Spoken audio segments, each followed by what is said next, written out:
देवाय ओम नमो भगवते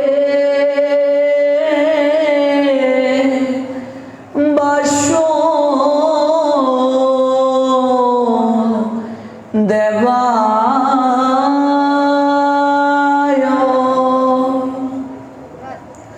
संसार दबनल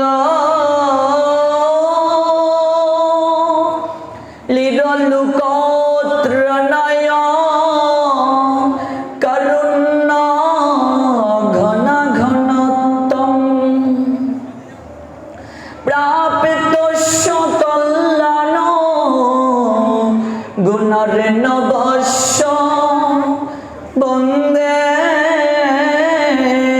गुरुश्री चरणारविन्दं नमोऽयं विष्णुपादाय राधापृष्ठाय भूतले श्रीमते भक्तिप्रपन्न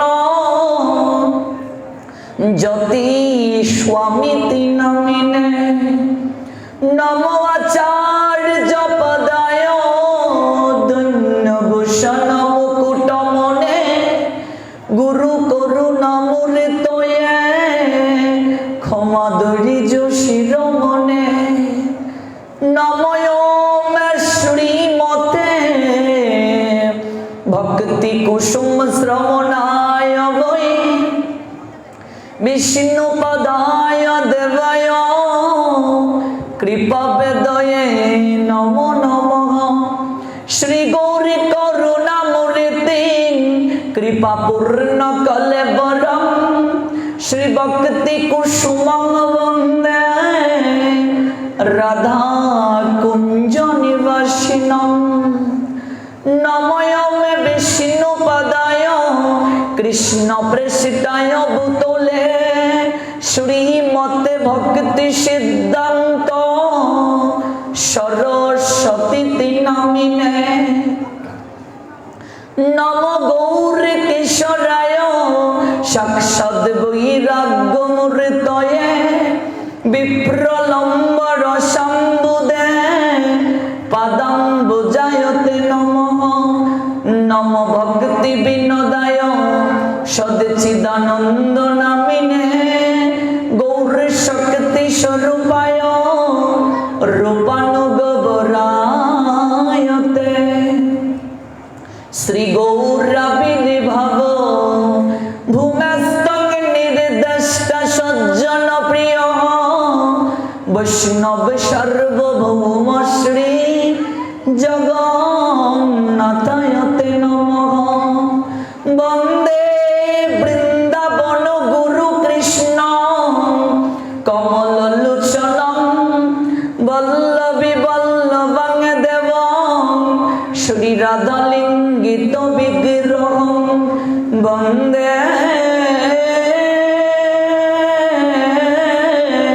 श्री कृष्ण चैतन्य नित्यानंद सहोदित गौरोदय पुष्पवंत चितिरौ सन्धौतमनुद अजनुलम्बित भुज कनकावदात संकीर्तनैकपितर कमलायताक्षौ विश्वम्भरौ द्विजवरौ जुगधर्मपालौ वन्दे प्रिय करुणावतारौ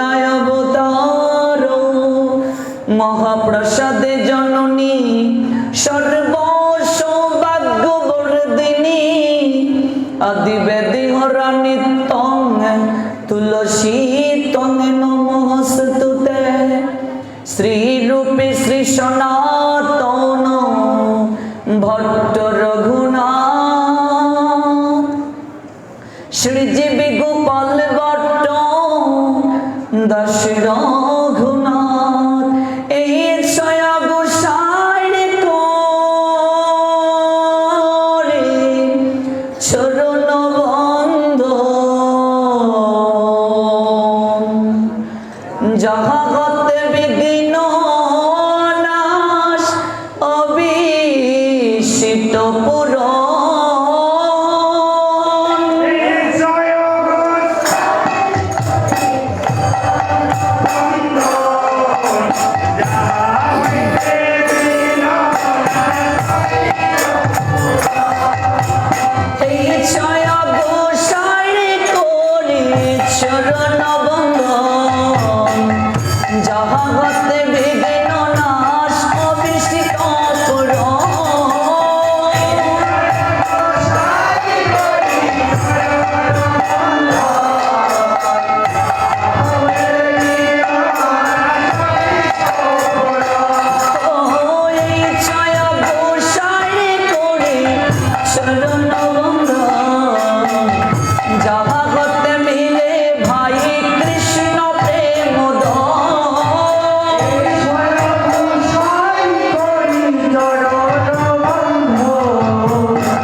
মহাসংযমের মাস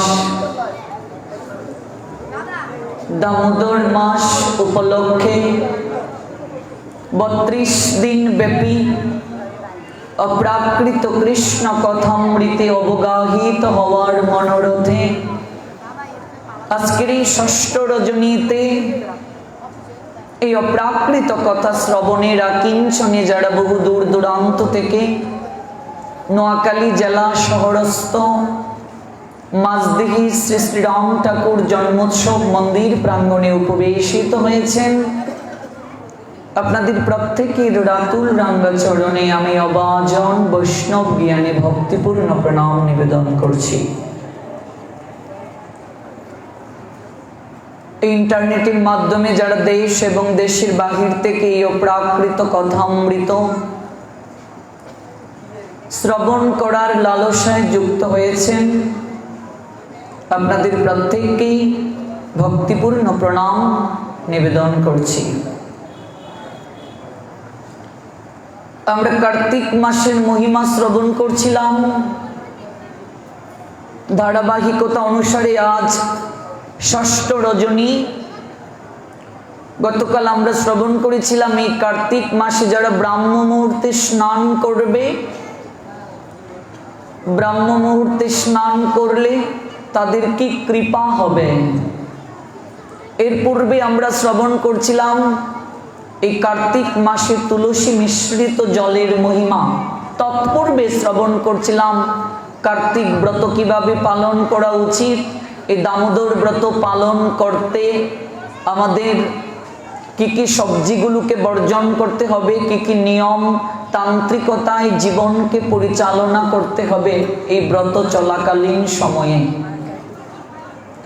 আমরা আজই কার্তিকের তথা দামোদর মাসের যে মহিমা, সেই মহিমার ধারাবাহিকতায় প্রদীপ প্রজ্বলনের মহিমা শ্রবণ করে আজ বিশ্রাম টানব। আগামীকাল থেকে আমরা শ্রীমদ্ ভাগবতে প্রবেশ করব। তো আমরা শ্রবণ করব আজ কার্তিক মাসে প্রদীপ প্রজ্বলনের মহিমা। এই দামোদর তথা কার্তিক মাসে ভগবান শ্রী দামোদরের উদ্দেশ্যে যদি প্রদীপ প্রজ্বলন করা হয়, সেই প্রদীপ প্রজ্বলন করলে আমাদের কি কৃপা হয়। তো হরিভক্তি বিলাস গ্রন্থের ষোড়শ বিলাসের 161 নং শ্লোক যদি আপনারা দেখেন, সেখানে বলা হয়েছে নির্দেনে নাপি বিপ্রেন্দ্রকৃতা বৈচাত্ম বিক্রয়ম কর্তব্যং দীপদানন্ত যাবৎ কার্তিক পূর্ণিমা। হরিভক্তি বিলাস ষোড়শ বিলাস 121 নং শ্লোক। সে জায়গায় বলা হয়েছে চমৎকার ভাবে এই হরিভক্তি বিলাস গ্রন্থে যে শ্লোকটি সন্নিবেশিত করা হয়েছে, সেই শ্লোকটি হচ্ছে পদ্ম পুরাণের। সেখানে বলা হয়েছে, হে বিপ্রেন্দ্র, দরিদ্র কিংবা নির্ধন, যাদের একেবারে ধন নেই, তারাও এই কার্তিক মাসে আত্মবিক্রয় করে হলেও, নিজেকে বিক্রয় করে হলেও, একটি হলেও প্রদীপ ভগবান দামোদরের উদ্দেশ্যে প্রজ্বলন করবে। কারণ ত্রিভুবনে এমন কোনো পাতক নেই যে পাতক কার্তিক মাসে অর্থাৎ দামোদর মাসে প্রদীপ প্রজ্বলনের মাধ্যমে ক্ষয় না হয়। মহাপাতকীও যদি শ্রদ্ধা ভক্তি সহকারে প্রদীপ প্রজ্বলন করে ভগবান দামোদরের উদ্দেশ্যে, তাহলে মহাপাতকীও এই প্রদীপের অগ্নি দ্বারা তার সমস্ত পাপ রাশিকে দগ্ধীভূত করতে পারবে। এই প্রদীপের এতটা মহিমা। তাছাড়া হরিভক্তি বিলাসের ষোড়শ বিলাস 99 নং শ্লোক, সেখানে বলা হয়েছে কল্পকুটি সহস্রাণি পাতকানি বহুন্না নাপি নিমেষার্ণেন দিবস্য বিলয়ং জান্তি কার্তিকে। হরিভক্তি বিলাস গ্রন্থ আমাদের আরো বলছেন, দেবর্ষি নারদকে উদ্দেশ্য করে, হে দেবর্ষি, যারা সহস্র সহস্র পাপেও পাতকী, তারাও যদি কার্তিক মাসে শ্রীহরির উদ্দেশ্যে প্রদীপ নিবেদন করে, তবে তার সমস্ত পাপ মুহূর্তের মাঝেই দগ্ধীভূত হয়ে যাবে। এই প্রদীপের এতটা মহিমা এই কার্তিক মাসে। যারা নিজে দীপ দান করতে পারেন না, কেউ যদি দীপ দান করে, শাস্ত্র বলছেন সেই সলতেকে যদি কেউ উস্কে দেয়, তাহলেও সে অনুরূপ ফল লাভ করবে। যারা দীপ দান দিতে পারে না, কেউ দীপ দিয়েছে, সলতেটা নিবু নিবু হয়ে গিয়েছে, যদি সলতে উস্কে দেয় তাহলে সে অপ্রাকৃত কৃপা পাবে, তাতেও কোনো সন্দেহ নেই। এরকম শাস্ত্রে বহুবিধ দৃষ্টান্ত আছে, আমরা শুনবো। তাছাড়া হরিভক্তি বিলাসের সুরস বিলাসের 126 থেকে 128 নং শ্লোকে উল্লেখ আছে, কার্তিক মাসে অন্যের প্রজ্বলিত প্রদীপ প্রবুদিত করলে, অর্থাৎ উস্কে দিলে যে ফল হয়, ইষ্টাদি মহাযজ্ঞ সাধনেও সেই ফল লাভ করা সম্ভব নয়। অন্যের প্রদীপ্ত দীপ প্রবুদন এবং বৈষ্ণবগণের সেবা করার মাধ্যমে এই কার্তিক মাসে রাজসূয় এবং অশ্বমেধ যজ্ঞের ফল লাভ হয়। একটি বারও যদি কেউ শ্রদ্ধা ভক্তি সহকারে এই কার্তিকে প্রদীপ প্রজ্বলন করে ভগবান দামোদরের উদ্দেশ্যে, তাহলেও তার পর্বত সমান পাপ মুহূর্তের মাঝেই বিনষ্ট হয়ে যায়। এতটা গুরুত্বপূর্ণ। দামোদরের উদ্দেশ্যে আরতি করার কথা বলছেন। আবার কি কি দিয়ে এই প্রদীপ প্রজ্বলন করা যায়, সেটাও হরিভক্তি বিলাস গ্রন্থের অষ্টম বিলাসের 54 নং শ্লোকে বলা হয়েছে। আপনি কি দিয়ে প্রদীপ প্রজ্বলন করবেন? সবচেয়ে উৎকৃষ্ট তুলসী কাষ্ঠ দ্বারা প্রদীপ দেখানো। হরিভক্তি বিলাস অষ্টম বিলাস 54 নং শ্লোক, সেখানে বলা হয়েছে সবচেয়ে উৎকৃষ্ট হচ্ছে শুকনা তুলসীর কাষ্ঠ দ্বারা প্রদীপ প্রজ্বলন করা। যে তুলসী বৃক্ষ দেহ রেখেছেন, সেই তুলসীর যে কাষ্ঠ রয়েছে, সেই কাষ্ঠ দ্বারা আমরা প্রদীপ দেখাতে পারব। শুকনা তুলসী কাষ্ঠের অগ্রে তুলাকে পেঁচিয়ে ঘি দিয়ে কর্পূর মিশ্রিত করে আমরা প্রদীপ প্রজ্বলন করতে পারব। মনে রাখবেন, কখনো জীবন্ত তুলসী বৃক্ষের কাণ্ড দিয়ে দেখানো যাবে না, তাহলে মহা অপরাধ হবে। তুলসী বৃক্ষ দেহ রাখলে এই কাষ্ঠগুলো আমরা কি করি? অনেকে আমরা ফেলে দেই, অনেকে আমরা জলে বিসর্জন করে দিই, কিন্তু হরিভক্তি বিলাস গ্রন্থ আমাদের বলছেন শুকনা তুলসী কাষ্ঠকে আপনি আপনার আঙ্গিনা কিংবা আপনার গৃহের মাঝে কি করবেন? টাঙ্গিয়ে রাখবেন, তাহলে গৃহে সর্বদা লক্ষ্মী বিরাজ করবে। এবং কেউ যদি মারা যায়, দাহ কার্যে এই শুকনা তুলসী বৃক্ষের কাণ্ড প্রদান করবেন। দাহ কার্যে, দাহ কার্যকে বলা হয় মহাযজ্ঞ। সেখানে অন্ত্যেষ্টি ক্রিয়া করা হয়। অন্ত মানে শেষ, ইষ্টি মানে হচ্ছে যজ্ঞ, শেষ যজ্ঞ। পৃথিবীতে যত পুণ্য কার্য রয়েছে, তন্মধ্যে শ্রেষ্ঠতম পুণ্য কার্য হচ্ছে দাহ কার্যে অংশগ্রহণ করা। দাহ কার্যে অংশগ্রহণ করার মতো পুণ্য কার্য পৃথিবীতে আর নেই।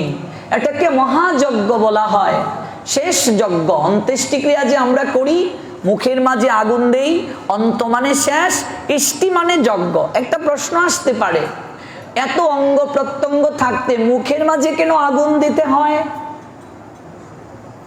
তার কারণ কি? মানুষ 3টা প্রক্রিয়ায় পাপ করে, কায়িক, বাচিক, মানসিক। মানুষ দেহ দ্বারা পাপ করে, মানুষ মন দ্বারা পাপ করে, মানুষ বাক্য দ্বারা পাপ করে। এই পৃথিবীতে মানুষ সবচেয়ে বেশি পাপ করে মুখ দ্বারা, কথার দ্বারা সবচেয়ে বেশি পাপ হয়। পৃথিবীতে যত সংঘাত হয়েছে, যুদ্ধ হয়েছে, বিদ্রোহ হয়েছে, হানাহানি হয়েছে, মারামারি হয়েছে, রক্তপাত হয়েছে কথার দ্বারা। আপনারা বলুন তো সবচেয়ে অস্ত্রের আঘাত কোনটি ভয়াবহ? জিহ্বা নামক অস্ত্রের আঘাত সবচেয়ে ভয়াবহ। অস্ত্র দ্বারা আঘাত করলে সেই আঘাতের ঘা শুকিয়ে যায়, কিন্তু এই জিহ্বা অস্ত্র যদি কাউকে আঘাত করে মৃত্যুর পূর্ব পর্যন্ত সেটা শুকায় না। মরার আগেও বলবে তুমি আমাকে এই কথাটা বলেছিলে। এই জিহ্বা হচ্ছে সবচেয়ে বড় অস্ত্র। এটা দিয়ে যদি কেউ আঘাত করে মৃত্যুর পূর্বেও সেই অস্ত্রের আঘাত শুকায় না। পৃথিবীতে সংসার ভাঙ্গা, দাম্পত্য কলহ, বিচ্ছেদ, যুদ্ধ, হিংসা, মারামারি, খুন, সমস্ত কিছু এই কথার দ্বারা হয়, কথার দ্বারা। আমাদের রূপ গোস্বামী পাদ বলছেন, বাচ বেগম, বাক্যের ব্যাগটাকে দমন করো। কেউ যদি বাক্যের ব্যাগ দমন করতে পারে, ঠিক মতো কথা বলতে পারে, তাহলে এই পৃথিবীতে তার কোনো বন্ধু বান্ধবের অভাব হবে না। 6টা ব্যাগকে যদি কেউ দমন করতে পারে, এই পৃথিবীকে সে কি করতে পারবে? শাসন করতে পারবে। এই পৃথিবীতে সে গুরু হতে পারবে, জগৎকে সে পরিচালনা করতে পারবে। 6টা ব্যাগ যদি কেউ দমন করতে পারে, তন্মধ্যে প্রথম ব্যাগটাই হচ্ছে বাচ বেগম, বাক্যের ব্যাগটাকে দমন করো। যত্র তত্র কথা বলা যাবে না। কথা বলতে গেলে একটু ভাবতে হবে, আমি যে এই কথাটা বলছি, এই কথাটা এই জায়গায় বলা উচিত কিনা। আপনাদের নিশ্চয়ই এমন কোনো অভিজ্ঞতা আছে যে আপনারা এমন একটা কথা বলেছেন, বলার পরে আপনাকে সরি বলতে হয়েছে, ক্ষমা চাইতে হয়েছে, কিংবা বিব্রত অবস্থায় পড়তে হয়েছে, কিংবা মনের মাঝে অনুশোচনা এসেছে, এই জায়গায় এই কথাটা কেন বললাম, না বললেও ভালো হতো। নিশ্চয়ই সবারই জীবনে এই অভিজ্ঞতাটা আছে যে কথাটা কেন বললাম। আজকে এই 3টা শিক্ষা নিয়ে যান। এমন কথা বলবেন না যে কথা বলার পর ক্ষমা চাইতে হয়, এই শিক্ষাটা আজকে নিয়ে যান। কথা বলার পূর্বে আগে একটু ভাববেন, আমি যে কথাটা বলছি বলাটা ঠিক কিনা, এই অবস্থাতে কথাটা বলা ঠিক কিনা, এই পরিবেশে কথাটা বলা ঠিক কিনা, কথা বলার পর কি হতে পারে, এই বিষয়টা আগে ভাবতে হবে। এমন জায়গায় গিয়ে কখনো বসবেন না যেন পরবর্তীতে আপনাকে আসন থেকে উঠতে হয়। এই কথাটা ভালো করে নিয়ে যান। প্রথমত কি, এমন কথা বলবো না যে কথা বলার পর ক্ষমা চাইতে হয়। এমন জায়গায় বসবো না যে জায়গা থেকে উঠে আসতে হয়। এমন কারো সঙ্গে সম্পর্ক করব না যে সম্পর্কের কারণে আমার সমস্ত জীবন বিপন্ন হয়ে যায়। এই 3টা শিক্ষা নিয়ে যেতে হবে। এবং সবচেয়ে উপলব্ধিটা হলো, কথা বলার পূর্বে কিছুটা সময় ভেবে বলতে উচিত। কুন্তী দেবী তিনি ভালো করে কথা না শুনেই আদেশ দিয়ে দিলেন। যুধিষ্ঠির এসে বলছেন, মা একটা জিনিস নিয়ে এসেছি। শোনার ধৈর্য রাখলেন না, বললেন 5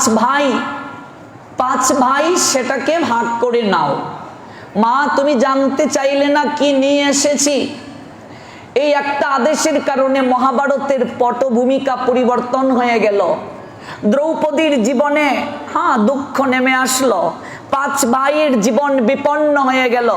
যুধিষ্ঠির মহারাজ বলেছিলেন, আদেশ দেওয়ার অধিকার যার থাকে মা, অজ্ঞান থাকার অধিকার তার থাকে না। আমাদের মানুষের মাঝে একটা বৈশিষ্ট্য হচ্ছে, আমরা কথা শুনতে পছন্দ করি না, সবাই বলতে পছন্দ করি। এক জায়গায় দেখবেন বসেছি, একজন একটা কথা বলেছে, ও বলার পূর্বেই আমরা উত্তর দিতে শুরু করি। ও শেষ করতে পারেনি, আমরা বলতে শুরু করি। কিন্তু শাস্ত্র বলছেন প্রথমে কথা ভালো করে শুনবে, 1 মিনিট হৃদয় মাঝে অনুভবে আনবে কি বলা উচিত। এইভাবে যদি কেউ বাক্য প্রয়োগ করতে পারে, পৃথিবীতে সব জায়গায় সে জয়ী হবে। আর সর্বদা হেসে হেসে কথা বলবে। চাণক্য পণ্ডিত বলছেন, যার চঞ্চু, চঞ্চু মানে ঠোঁট, যার ঠোঁটের মাঝে সর্বদা হাসি ফুটে উঠে, বিভিন্ন খারাপ পরিস্থিতিতেও যে হাসতে পারে এবং কঠিনতম অবস্থাতেও যে মুখের মাঝে হাসি রাখতে পারে, এই জগতের বুকে তার কোনো শত্রু থাকে না, তার কোনো শত্রু নেই। কঠিন অবস্থাতেও যদি মুখের মাঝে আমরা হাসি রাখতে পারি, ঠোঁটে যদি হাসি রাখতে পারি, কোনো কথা বলার পূর্বে ভাবতে হবে। কথাটা যদি কেউ ঠিকভাবে প্রয়োগ করতে পারে, পৃথিবীতে অঘটন ঘটতো না। আপনি ভেবে দেখুন, পৃথিবীতে যত সমস্যা হয়েছে কথার দ্বারা, সম্পর্ক নষ্ট হয়ে গেছে কথার দ্বারা, যৌথ পরিবার ভেঙে গিয়েছে কথার দ্বারা, মারামারি হয়েছে কথার দ্বারা, খুন হয়েছে কথার দ্বারা। একটা কথা বললো, রাগ হয়ে গেছে, মাথা ফাটিয়ে দিলাম, তাই তো, কথার দ্বারা। অথচ এই মুখ কেন দিয়েছেন ভগবান? কৃষ্ণ কথা বলার জন্য। মহাসাধিকা মা আনন্দময়ী, যিনি এই ব্রাহ্মণবাড়িয়াতে জন্মগ্রহণ করেছিলেন, আবির্ভূত হয়েছিলেন, সেই মহাসাধিকা মা আনন্দময়ী বলেছিলেন, কৃষ্ণ কথাই কেবল কথা, বাকি সব বৃথা আর ব্যথা। এই পৃথিবীতে আমরা যত কথা বলছি, সমস্ত কথা আমাদেরকে দুঃখ প্রদান করে, সমস্ত কথা আমাদেরকে কষ্ট প্রদান করে। কেবলমাত্র কৃষ্ণ কথাই আমাদেরকে শান্তি প্রদান করে, আমাদেরকে আনন্দ প্রদান করে। জন্ম থেকে আমরা যত কথা বলেছি, একটা কথাও প্রকৃত কথা নয় যদি এই মুখ দ্বারা কৃষ্ণ কথা না বলি। ভেবে দেখুন, ভগবান মুখ দিয়েছেন কৃষ্ণ কথা বলার জন্য। আমরা 24 ঘন্টার মাঝে কতটা সময় কৃষ্ণ কথা বলি? এক জায়গায় বসলে গৃহের কথা, আন কথা, সংসারের কথা, রাজনৈতিক কথা, অন্যের সমালোচনা ইত্যাদি সর্বদা করে থাকি, কিন্তু কতটা সময় কৃষ্ণ কথা বলি? প্রেমানন্দ আচার্য আমাদেরকে বলছেন, দিবস রজনী আবুল তাবুল পচাল পারিতে পারো, তাহার ভিতরে কখনো কি গোবিন্দ বলিতে নারো। এক জায়গায় বসলে কত কথা বলতে পারো, দিবস রজনী আবুল তাবুল কথা বলতে পারো, কিন্তু কৃষ্ণ কথা বলতে গেলেই আমাদের মাঝে অলসতা, কৃষ্ণ কথা শুনতে গেলেই আমাদের মাঝে অজুহাত, সময় হয়নি এখনো, এই যে বিভিন্ন অজুহাত আমরা দিচ্ছি। এই জন্য মুখ দিয়ে মানুষ সবচেয়ে বেশি পাপ করে। এই মুখটার যদি সৎ ব্যবহার আমরা করতে পারতাম, এই পৃথিবী আনন্দময় হয়ে যেত, এই পৃথিবী স্বর্গময় হয়ে যেত। একটা পরিবারে অর্থও যদি না থাকে, দারিদ্রতার সীমায়ও যদি কেউ বসবাস করে, কিন্তু স্বামী স্ত্রী যদি ভালোবাসায় আবিষ্ট হয়ে একে অপরের সঙ্গে ব্যবহার করে, সে সবসময় সুখী। অফিস থেকে স্বামী আসলো, একটা কথা বলল, স্ত্রী ঝাড়ি মেরে উঠল, ঝগড়া শুরু হয়ে গেছে, সংসার জীবনে ঝগড়া শুরু হয়ে গেছে। কিন্তু মিষ্টি করে যদি কেউ কথা বলে, শাশুড়ি ডাকলো বৌমা, এবার আপনি যদি বলেন আগে মা, শাশুড়ির মন গলে যাবে, কি তো হইছে এখানে ডাকলাই, হয়ে গেল। ছেলেকে ডাকলে বাবা, এবার ছেলেও মায়ের সঙ্গে ঝাড়ি দিয়ে দিল। আমরা কথাই বলতে পারি না। শাস্ত্র ঠিক বলেছে যে মানুষ কথা বলতে পারে না, এই মুখের ব্যবহার করতে পারে না। এই পৃথিবীতে মিষ্টি ভাষী যারা, তাদের সঙ্গে কথা বলতে ভালো লাগে। চাণক্য পণ্ডিত বলছেন সর্বদা মিঠে মিঠে কথা বলবে, মানুষের সঙ্গে মিষ্টি আচরণে কথা বলবে, দেখবে তোমার সঙ্গে মানুষ কথা বলতে স্বাচ্ছন্দ্য বোধ করবে। এই মুখ দিয়ে মানুষ অনবরত পাপ করছে।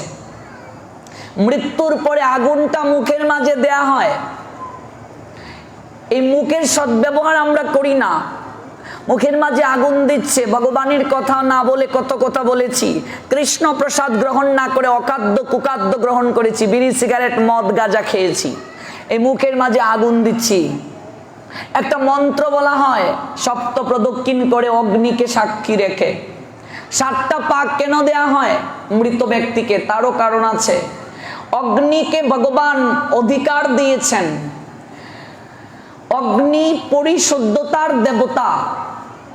অগ্নি যাকে স্পর্শ করে সে পরিশুদ্ধ হয়ে যায়। এই জন্য মুখে আগুন দেয়া হয়। হে অগ্নিদেব, জেনে না জেনে তিনি কত পাপ করেছেন, আপনি তাকে দহন করুন, মন্ত্র বলা হয়। তারপর মুখের মাঝে আগুন দেয়া হয়। এই যে আমরা পঞ্চপ্রদীপে আরতি করি, বলুন তো পঞ্চপ্রদীপ 5টা জ্বলতে কেন? আপনারা তো গৃহে সবাই আরতি করেন, এটার নাম পঞ্চপ্রদীপ কেন হলো? আরতি শব্দের অর্থ কি? শঙ্খ দিয়ে কেন আরতি করতে হয়? আরতির ক্ষেত্রে রুমাল কেন ব্যবহার করতে হয়? ধূপ কেন প্রয়োজন হয়? ধূপের উৎপত্তি থেকে। দীপ, এই যে পঞ্চদীপ, 5টা দ্বীপ কেন? 6টা হলে দোষ কি? 7টা হলে দোষ কি? 4টা হলে দোষ কি? 5টা কেন? তারপর এই ময়ূর পুচ্ছ দিয়ে কেন আরতি আমরা করি? চামরের উৎপত্তি থেকে। এই আরতি নিয়ে ব্যাখ্যা করলেই অনেক সময় লাগবে, তাই আমরা একদিন কেবল আরতি প্রসঙ্গেই আলোচনা শুনবো, একদিন আরতি বিষয়ে আলোচনা করব, কিভাবে আরতি করতে হয়, শঙ্খ দিয়ে আরতি করার সময় আমার মন কিভাবে থাকতে উচিত, পঞ্চপ্রদীপ দিয়ে যখন আরতি করব তখন মনের অবস্থাটা কিভাবে থাকা উচিত, চামর দিয়ে যখন আরতি করব তখন মনটা কিভাবে থাকা উচিত, এগুলো অনেক ব্যাখ্যা আছে। আরতি শব্দের অর্থ হচ্ছে আসক্ত হওয়া, অনুরাগে অনুরণিত হওয়া, ভগবানের প্রতি আসক্ত বোধের নাম হচ্ছে আরতি। অনেক ব্যাখ্যা আছে ব্যাকরণগত, এগুলো আমরা শুনবো একদিন কেবল আরতি নিয়ে। একদিনের আলোচ্য বিষয় কেবল আরতি হবে। এই আরতিটা কিভাবে করা উচিত, কোত্থেকে আরতির উৎপত্তি, প্রথমে কে আরতি করেছিল, কিভাবে আরতি করলে ভগবান সন্তুষ্ট হন, অনেক বিষয় আছে, অনেক ব্যাখ্যা। আমরা অনেক দিন সময় পেয়েছি, 32 দিন ব্যাপী আলোচনা, আজকে মাত্র 6 দিন চলছে, কাজে অনেক দিন আছে, আমরা অনেক জানতে পারবো। যাই হোক, আজ অনেক ভালো লাগছে, আজ অনেক ভক্তের সমাগম, মানুষের মাঝে একটু যে আতঙ্ক ছিল এটা কমেছে, মানুষ মন্দির অভিমুখী হচ্ছে। আমরা 5তম দিন পর্যন্ত আলোচনা করেছি বটে, কিন্তু ভক্তের সমাগম একটু কম ছিল, এবার দিন দিন বাড়ছে। আমরাও মূল প্রসঙ্গে এবার আলোচনায় যাব, ভাগবতে আগামীকাল থেকে প্রবেশ করব। বাকি যে কটা দিন আছে আপনারা মিস করবেন না, কারণ আগামী বছর আমাদের জীবনে কার্তিক নাও আসতে পারে।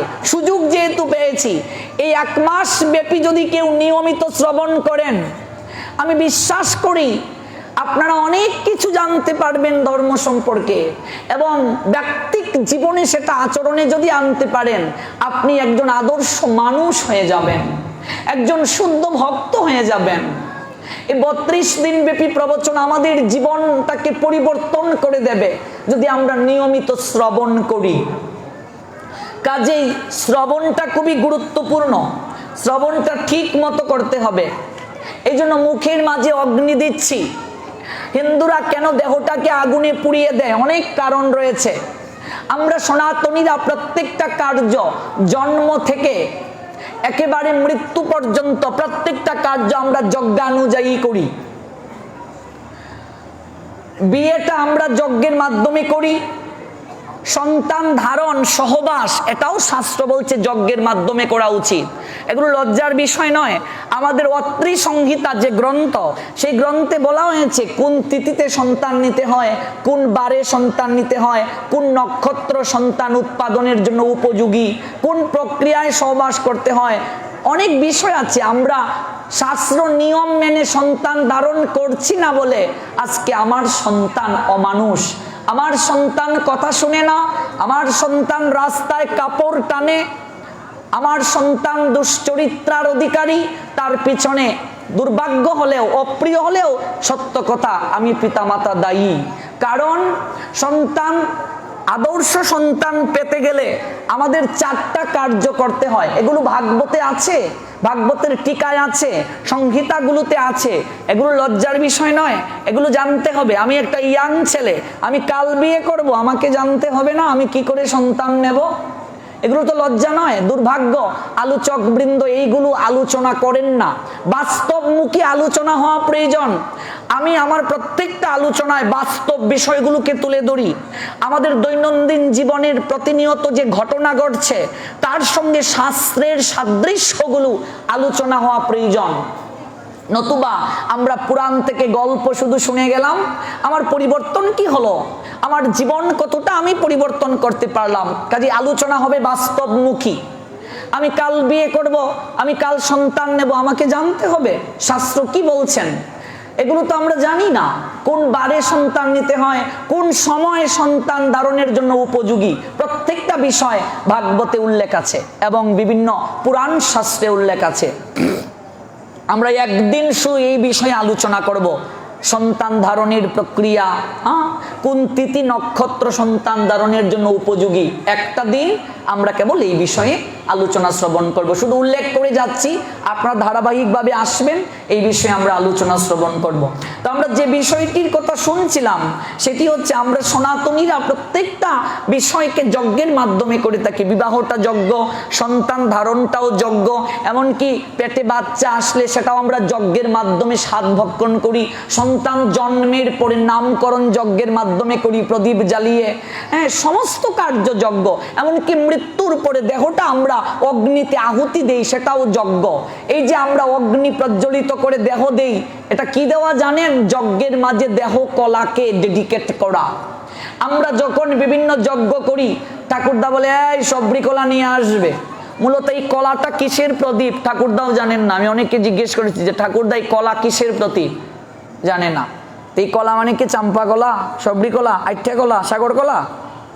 এই কলা মানে দেহ কলা। এই দেহটা একটা কলা। এই দেহ কলাকে যজ্ঞে উৎসর্গ করা, এটা হচ্ছে তত্ত্ব। ভগবান অগ্নি দেবতাকে পরিশুদ্ধতার অধিকার দিয়েছেন। সেই অগ্নির মাঝে দেহটাকে আমরা কি করি? আহুতি প্রদান করি। 5টা উপাদান দ্বারা দেহটা তৈরি। সমুদ্রের ফেনা যেমন ক্ষণে সৃষ্টি ক্ষণে লয়, মায়ার সংসারে খেলা সেইভাবে হয়। কেহ নহে মাতা পিতা আত্মীয় স্বজন, সবাই ফেনার মতো থাকে অল্পক্ষণ। সমুদ্রের ফেনা যেমন সমুদ্রে মিশয়, পঞ্চভূতের দেহ তেমনি হয়ে যায় লয়। কত দেহ এইভাবে ধরো এ শরীরই, অনিত্য দেহে তুমি আত্মীয় তাহারি। 5টা উপাদান দ্বারা দেহ তৈরি। তন্মধ্যে প্রথমটাই হচ্ছে অগ্নি। এই দেহ তৈরি করতে আগুন রয়েছে, জল রয়েছে, বায়ু রয়েছে, আকাশ রয়েছে, বাতাস রয়েছে। 5টা উপাদানের মাঝে দেহটা তৈরি। 5টা উপাদানের মাঝে দেহটাকে আবার মিশিয়ে দেয়া হয়। এটা একটা যজ্ঞ। সনাতনীরা সবচেয়ে যে ভুল কার্যটা আমরা করছি, কুসংস্কারের মাঝে আছি।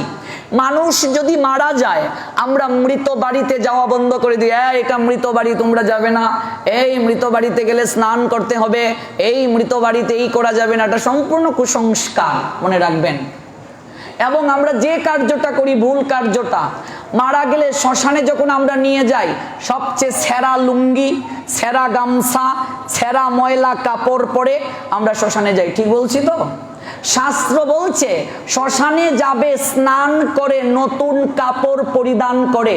শ্মশান থেকে এসে স্নান করার প্রয়োজন নেই। আমরা করছি উল্টো। সিরা কাপড়, সিরা লুঙ্গি, ময়লা কাপড় ইত্যাদি পরে শ্মশানে যাই। তারপরে এটাই শেষ নয়, আমাদের অঞ্চলে হয়, আপনাদের অঞ্চলে হয় কিনা, শ্মশান থেকে আসার পরে দেখবেন খড় জ্বালিয়ে, খড়ের মাঝে ধূপ দিয়ে, লোহা দিয়ে হেদাহেদি যে শুরু হয়। হেদাহেদি বুঝো? আমাদের সিলেটি ভাষা, মানে সারা শরীরে তাপ দেয়। তোমাদের অঞ্চলে হয়? আগুন জ্বালিয়ে তোমরা লোকে আমরা মিল আছে রে বা, ইতা দেখা যায় মিল আছে তোমরা লোকে আমরা। সারা শরীরে যে হেদাহেদি শুরু হয়। যে ছোটবেলা আমার মা বলছে, এই যা গ্রামের সবচেয়ে একজন তোর ঠাম্মা মরছে অনেক বয়সে, যা একটা কাঠ দিয়ে আয়, সাবধান, যেটা ধরবে এই নেওয়া লাগবো। এবার আমি একটা আমের ডাল দৌড়ছি, আমার সে আমের ডালের ওজন বেশি। ছোটবেলা মা হয় কি করছো, সর্বনা সর্বনা, অত বড় ডাল ধরছো, যা লইয়ে যা। আমি কিন্তু নিতে পারতাম না, ধরছো টাইনা টাইনা লইয়ে যা। এবার ডাল রে টাইনা টাইনা লইয়া মা হয় সাবধান, বেশি সময় থাকিস না, তুই ডরাইবে দিয়ে ভাবে আইবে। এবার ডাইল দিয়ে আমি কিতা করছি, প্রণাম দিয়ে আমি আবার আয় করছি। মা কয় এই ভিতরে ঢুকিস না, হিনান কইরে আয়, হিনান বুঝো স্নান করে আয়। এবার স্নান টান কইরে ভিতরে ঢুকলাম, মা কয় সর্বনাশ তুই ঢুকিস না, খের গিয়ে আনছে, খেরের মাঝে সরিষা দিছে, আমরা সরিষারে কই হইর সিলেটি ভাষায়, হইর দিছে, তারপরে লোয়া দিছে, তারপরে আগুন জ্বালাইয়া সারা শরীর যে আমার হেদাহেদি শুরু হইছে, সব ঢুকে গেছে আমার শরীরের ভিতরে। আমি কই ও মা, ও তো হেদাহেদি কি তা, কই তুই তো বুঝতে না, এটা হেদাহেদি করণ লাগে। তখন থেকেই আমি ভাবলাম এই হেদাহেদির রহস্য আমারে খুঁজে বার করা লাগবে। কিছুই বুঝি না আমরা, যা পালন করছি দেখা দেখি, পরম্পরাক্রমে করে আসছি। এবার জানলাম শাস্ত্র পড়ে শ্মশান কি, শ্মশান শব্দের অর্থ কি, শ্মশানে কিভাবে যেতে হয়। এটা একটা যজ্ঞস্থল। শ্মশান হচ্ছে ভজনের উৎকৃষ্ট জায়গা। পৃথিবীতে সব জায়গায় তারতম্যতা রয়েছে, আসনের তারতম্যতা। একমাত্র জায়গা শ্মশান যেখানে কোনো আসনের তারতম্যতা নেই, সবাইকে একই কাতারে গিয়ে শয়ন করতে হয়, দাঁড়াতে হয়। আপনি কলেজে চাকরি করেন, প্রিন্সিপালের জন্য আলাদা চেয়ার আছে, সহকারী প্রিন্সিপালের জন্য আলাদা চেয়ার আছে, কিন্তু শ্মশানে এমন কোনো আলাদা ব্যবস্থা নেই, সবাইকে এক জায়গায় যেতে হবে। ব্রাহ্মণ, ক্ষত্রিয়, বৈশ্য, শূদ্র বলে কিছু নাই, প্রত্যেককে একইভাবে এই দেহটাকে কি করতে হবে? পঞ্চভূতে মিশিয়ে দিতে হবে। এই জন্য কেউ মারা গেলে আমাদের শাস্ত্র বলছেন সাদা কাপড় পরিধান করে শ্মশান বন্ধু হয়ে যেতে হয়। দেখবেন মহাভারত যারা পড়েছেন সেটাতে উল্লেখ আছে, কিংবা যদি গ্রন্থ না পড়েন সিরিয়ালও যদি দেখেন, মহাভারতের সিরিয়াল দেখবেন যখন দাহ কার্যে গিয়েছে সবাই সাদা কাপড় পরিধান করেছে। দেখেছেন সিরিয়ালে? দেখেছেন? এটা কেন? সাদা কাপড় পরে কেন যেতে হয়? এই শ্বেত বস্ত্র কেন আমরা পরি? এটা হচ্ছে সত্য গুণের প্রতীক। ধুতি কেন পড়তে হয়? সাদা বস্ত্র মানে সত্য গুণের প্রতীক। এটা পরমহংস ড্রেস, নির্মলতার প্রতীক, এটা সুখের বহিঃপ্রকাশ। কেউ মারা গেলে আমরা সুখ জ্ঞাপন করি, এটা সুখের বহিঃপ্রকাশ। কাজেই ধুতি পরে অবশ্যই শ্মশান কার্যে, দাহ কার্যে অংশ নিতে হয়। কারণ পৃথিবীতে যত পুণ্য কার্য রয়েছে সেই সকল পুণ্য কার্যের মাঝে সবচেয়ে মহাপুণ্য কার্য হচ্ছে শ্মশান বন্ধু হওয়া, দাহ কার্যে অংশগ্রহণ করা। এই জন্য আমাদের শাস্ত্র বলছেন স্নান করে, ধুতি পরিধান করে, তিলক কেটে আপনাকে শ্মশানে যেতে হবে শুদ্ধ হয়ে। যদি ধুতি কারো না থাকে প্যান্ট পরে যেতে পারেন, কিন্তু লুঙ্গি পরে কখনো শ্মশানে যেতে নেই, লুঙ্গি পরে কখনো দাহ কার্যে যেতে নেই। ভালো করে বুঝে যান। শ্মশান থেকে এসে কোনো স্নান করার প্রয়োজন নাই, এগুলো কুসংস্কার। স্নান করে পবিত্র হয়ে শ্মশানে যেতে হয়। শ্মশান থেকে এসে স্নান করার প্রয়োজন নেই। শ্মশান ভজনের জায়গা, এই জন্য দেবাদিদেব মহাদেব ভজনের জন্য শ্মশানটাকে বেছে নিয়েছেন। যারা বারোদি গিয়েছেন, বারোদির জমিদার ত্রিকালদর্শী মুক্ত মহামানব লোকনাথ ব্রহ্মচারী বাবাকে বলেছিলেন, বাবা আপনার জন্য কি করতে পারি, একটা বিশাল মন্দির বানিয়ে দেই। বাবা বলছেন, না রে, আমি সংসার ত্যাগী, আমার কিছুই লাগবে না। না বাবা, আপনাকে যদি কিছু না দেই আমার হৃদয়ে তৃপ্ত হবে না। তখন লোকনাথ ব্রহ্মচারী বাবা বলেছিলেন, যদি দিতেই হয় ওই জায়গাটা আমায় দিয়ে দে। ও বাবা, এটা তো শ্মশান, এই জায়গা নিয়ে তুমি কি করবে? যারা বারোদি আশ্রমে গিয়েছেন দেখবেন মন্দিরের পিছনটা শ্মশান। বলছে এই জায়গাটা আমায় দিয়ে দে, এটা তো শ্মশান। বলছে বোকা, শ্মশানটাই তো ভজনের জায়গা রে। মানুষ যখন সংসার ক্ষেত্রে আমার আমার আমার আমিত্বের হাজারিতে নিমগ্ন হয়, সংসারে যখন কোনো কুল কিনারা খুঁজে পায় না, হাঁপিয়ে উঠে, তখন কিছুটা সময়ের জন্য যদি এসে মানুষ শ্মশানে বসে, মুহূর্তের মাঝেই তার হৃদয়ে মাঝে বৈরাগ্যের বীজ বপন হয়ে যায়। শ্মশানে গেলে মানুষের মাঝে বৈরাগ্য আসে। দাহ কার্যে যখন আপনি যাবেন আপনার মন নরম হয়ে যায়, আপনার আমার মনের মাঝে এই চেতনা জাগ্রত হয়, আহারে এই জায়গাটাতে একদিন আমাকেও আসতে হবে। এই জায়গাটা আমাদের হৃদয়ে বৈরাগ্য জাগিয়ে দেয়। এই শ্মশানে গেলে আমাদের হৃদয়কে নির্মল করে দেয়, আমাদের হৃদয়ে মাঝে একটা নির্মলতার বীজ বপন করে দেয়। এই জন্যই আমাদের আচার্যগণ বলছেন, মাঝে মাঝে শ্মশান পরিক্রমা করো, মাঝে মাঝে শ্মশানে যাও। তুমি অহংকার করো তোমার মতো রূপবতী, তোমার মতো রূপবান, তোমার মতো গুণবতী গুণবান কেউ নাই। একবার শ্মশানে গিয়ে দেখো তোমার চেয়ে অনেক সুন্দরী, অনেক সুন্দর ওই জায়গায় ছাই হয়ে গেছে কয়েক ঘন্টার চিতার আগুনে। তোমার চেয়ে অনেক বড় ক্ষমতাধর এই জায়গায় ছাই হয়ে গেছে, তোমার চেয়ে অনেক সম্পদের অধিকারী এই জায়গায় ছাই হয়ে গেছে। কিসের অহংকার তোমার? সমস্ত অহংকার চূর্ণ বিচূর্ণ হয়ে যায় ওই শ্মশানে। কাজেই পৃথিবীতে কেউ যদি শ্মশানের নামে ভূমি দান করে, শ্মশান সংস্কার করে, এতে যত পুণ্য হয় আর কোনো কার্যে এত পুণ্য হয় না। শ্মশানে যদি কেউ ঝাড়ু দেয়, শ্মশান ঘাট যদি পরিষ্কার করে, অধিক কৃপা হয়, কারণ এই জায়গাটা হচ্ছে দুর্বলতম জায়গা। শ্মশানে গিয়ে যদি কেউ পাপ কার্য করে, এই পাপের কোনো ক্ষমা নেই। মনে রাখবেন, শ্মশানে গিয়ে কোনো পাপ কার্য করবেন না। আপনার আমার জীবনের শেষের দিনে এই দেহটা শ্মশানে উঠতে নাও পারে। ভগবান কাকে যে কিভাবে মৃত্যু দেন বলা যায় না। মনে রাখবেন, দাহ কার্য যখন শুরু হয়, আম্রপত্রে ঘৃত স্পর্শ করে সপ্ত প্রদক্ষিণ দিয়ে মুখের মাঝে অগ্নি দেয়া হয়, হরিধ্বনি দেয়া হয়, যজ্ঞ শুরু হয়ে গেল। যজ্ঞ, এবার যজ্ঞে আপনি স্নান না করে কি করে যাবেন? যজ্ঞে আপনি কি করে পবিত্র না হয়ে যাবেন? যজ্ঞে আপনি লুঙ্গি পরে কিভাবে যাবেন? প্রশ্ন ওঠে না, যাওয়া যাবে না। যজ্ঞে অংশগ্রহণ আপনি করলেন, সেই যজ্ঞে হরিভক্তি বিলাস গ্রন্থ বলছেন শুকনা তুলসী কাষ্ঠ দিলে মহাযজ্ঞ হয়ে যায়। আমরা যে প্রসঙ্গে এতদূর গিয়েছি, হরিভক্তি বিলাস অষ্টম বিলাস 54 নং শ্লোক, শুকনা তুলসী কাষ্ঠ উত্তম। শুকনা তুলসী কাষ্ঠ যদি যজ্ঞে দেয় মহাযজ্ঞ হয়ে যায়। এবং মানুষ তিনটা প্রক্রিয়ায় যে পাপ করে, দেহ দ্বারা পাপ করে, ওই দেহ দ্বারা পাপ যে করেছে ওই দেহ দ্বারা পাপ তার নষ্ট হয়ে যায় যদি তুলসী কাষ্ঠ দ্বারা আহুতি করা হয়, যজ্ঞের মাঝে যদি দেয়া হয়। মানুষ যে দেহ দ্বারা পাপ করেছে এই দেহ দ্বারা পাপ তার স্খলন হয়।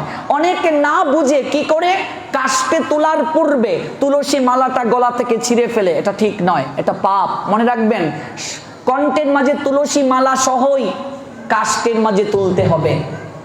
এটাই হরিভক্তি বিলাস গ্রন্থের সিদ্ধান্ত।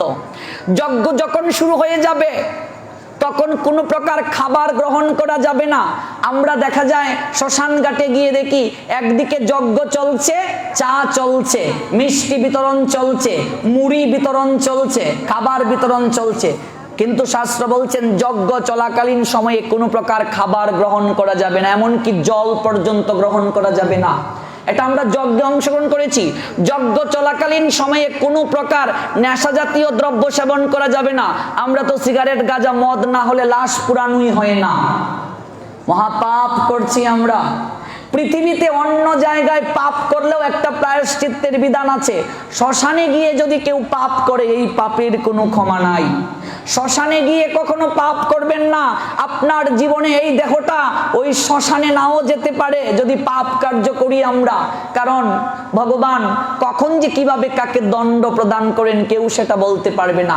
দাহ চলাকালীন সময়ে কোনো প্রকার চা পান বিড়ি সিগারেট খাওয়া যাবে না, কোনো প্রকার খাবার গ্রহণ করা যাবে না। ঐকান্তিক ভাবে ভগবানকে স্মরণ করতে হবে, হরিনাম করতে হবে, গীতা পাঠ করতে হবে। হ্যাঁ, সেই ব্যক্তির আত্মার শান্তি কামনায় প্রার্থনা করতে হবে। তারপর সেই দাহ কার্য যখন শেষ হবে, শ্মশান বন্ধু যারা তারা পরিশেষে কি করবে? ভগবানের কাছে প্রার্থনা করে গৃহে ফিরে আসবে। যদি কারো শরীরে ময়লা লাগে তাহলে সে স্নান করতে পারে, সেটা তার অবস্থা বুঝে। কিন্তু শাস্ত্র এমন কোনো সিদ্ধান্ত দেয় নাই যে শ্মশানে গেলে আমাকে স্নান করতেই হবে, স্নান না করে আমি ঘরে ঢুকতে পারবো না। এটা কুসংস্কার। আমরা পূর্বে দেখেছি সরিষা, লোহা এগুলো হচ্ছে লৌকিক প্রথা। আগুন দিয়ে শরীরে তাপ দেয়া হতো, ধূপ দেয়া হতো। তার কারণ হচ্ছে মেডিকেল সায়েন্স বলছে ধূপ অ্যান্টিভাইরাস রূপে কাজ করে। তৎকালীন সময়ে আমাদের শ্মশানগুলো অপরিষ্কার জায়গায় ছিল, তাই বিভিন্ন ভাইরাস ব্যাকটেরিয়া আমাদের শরীরে থাকতে পারে।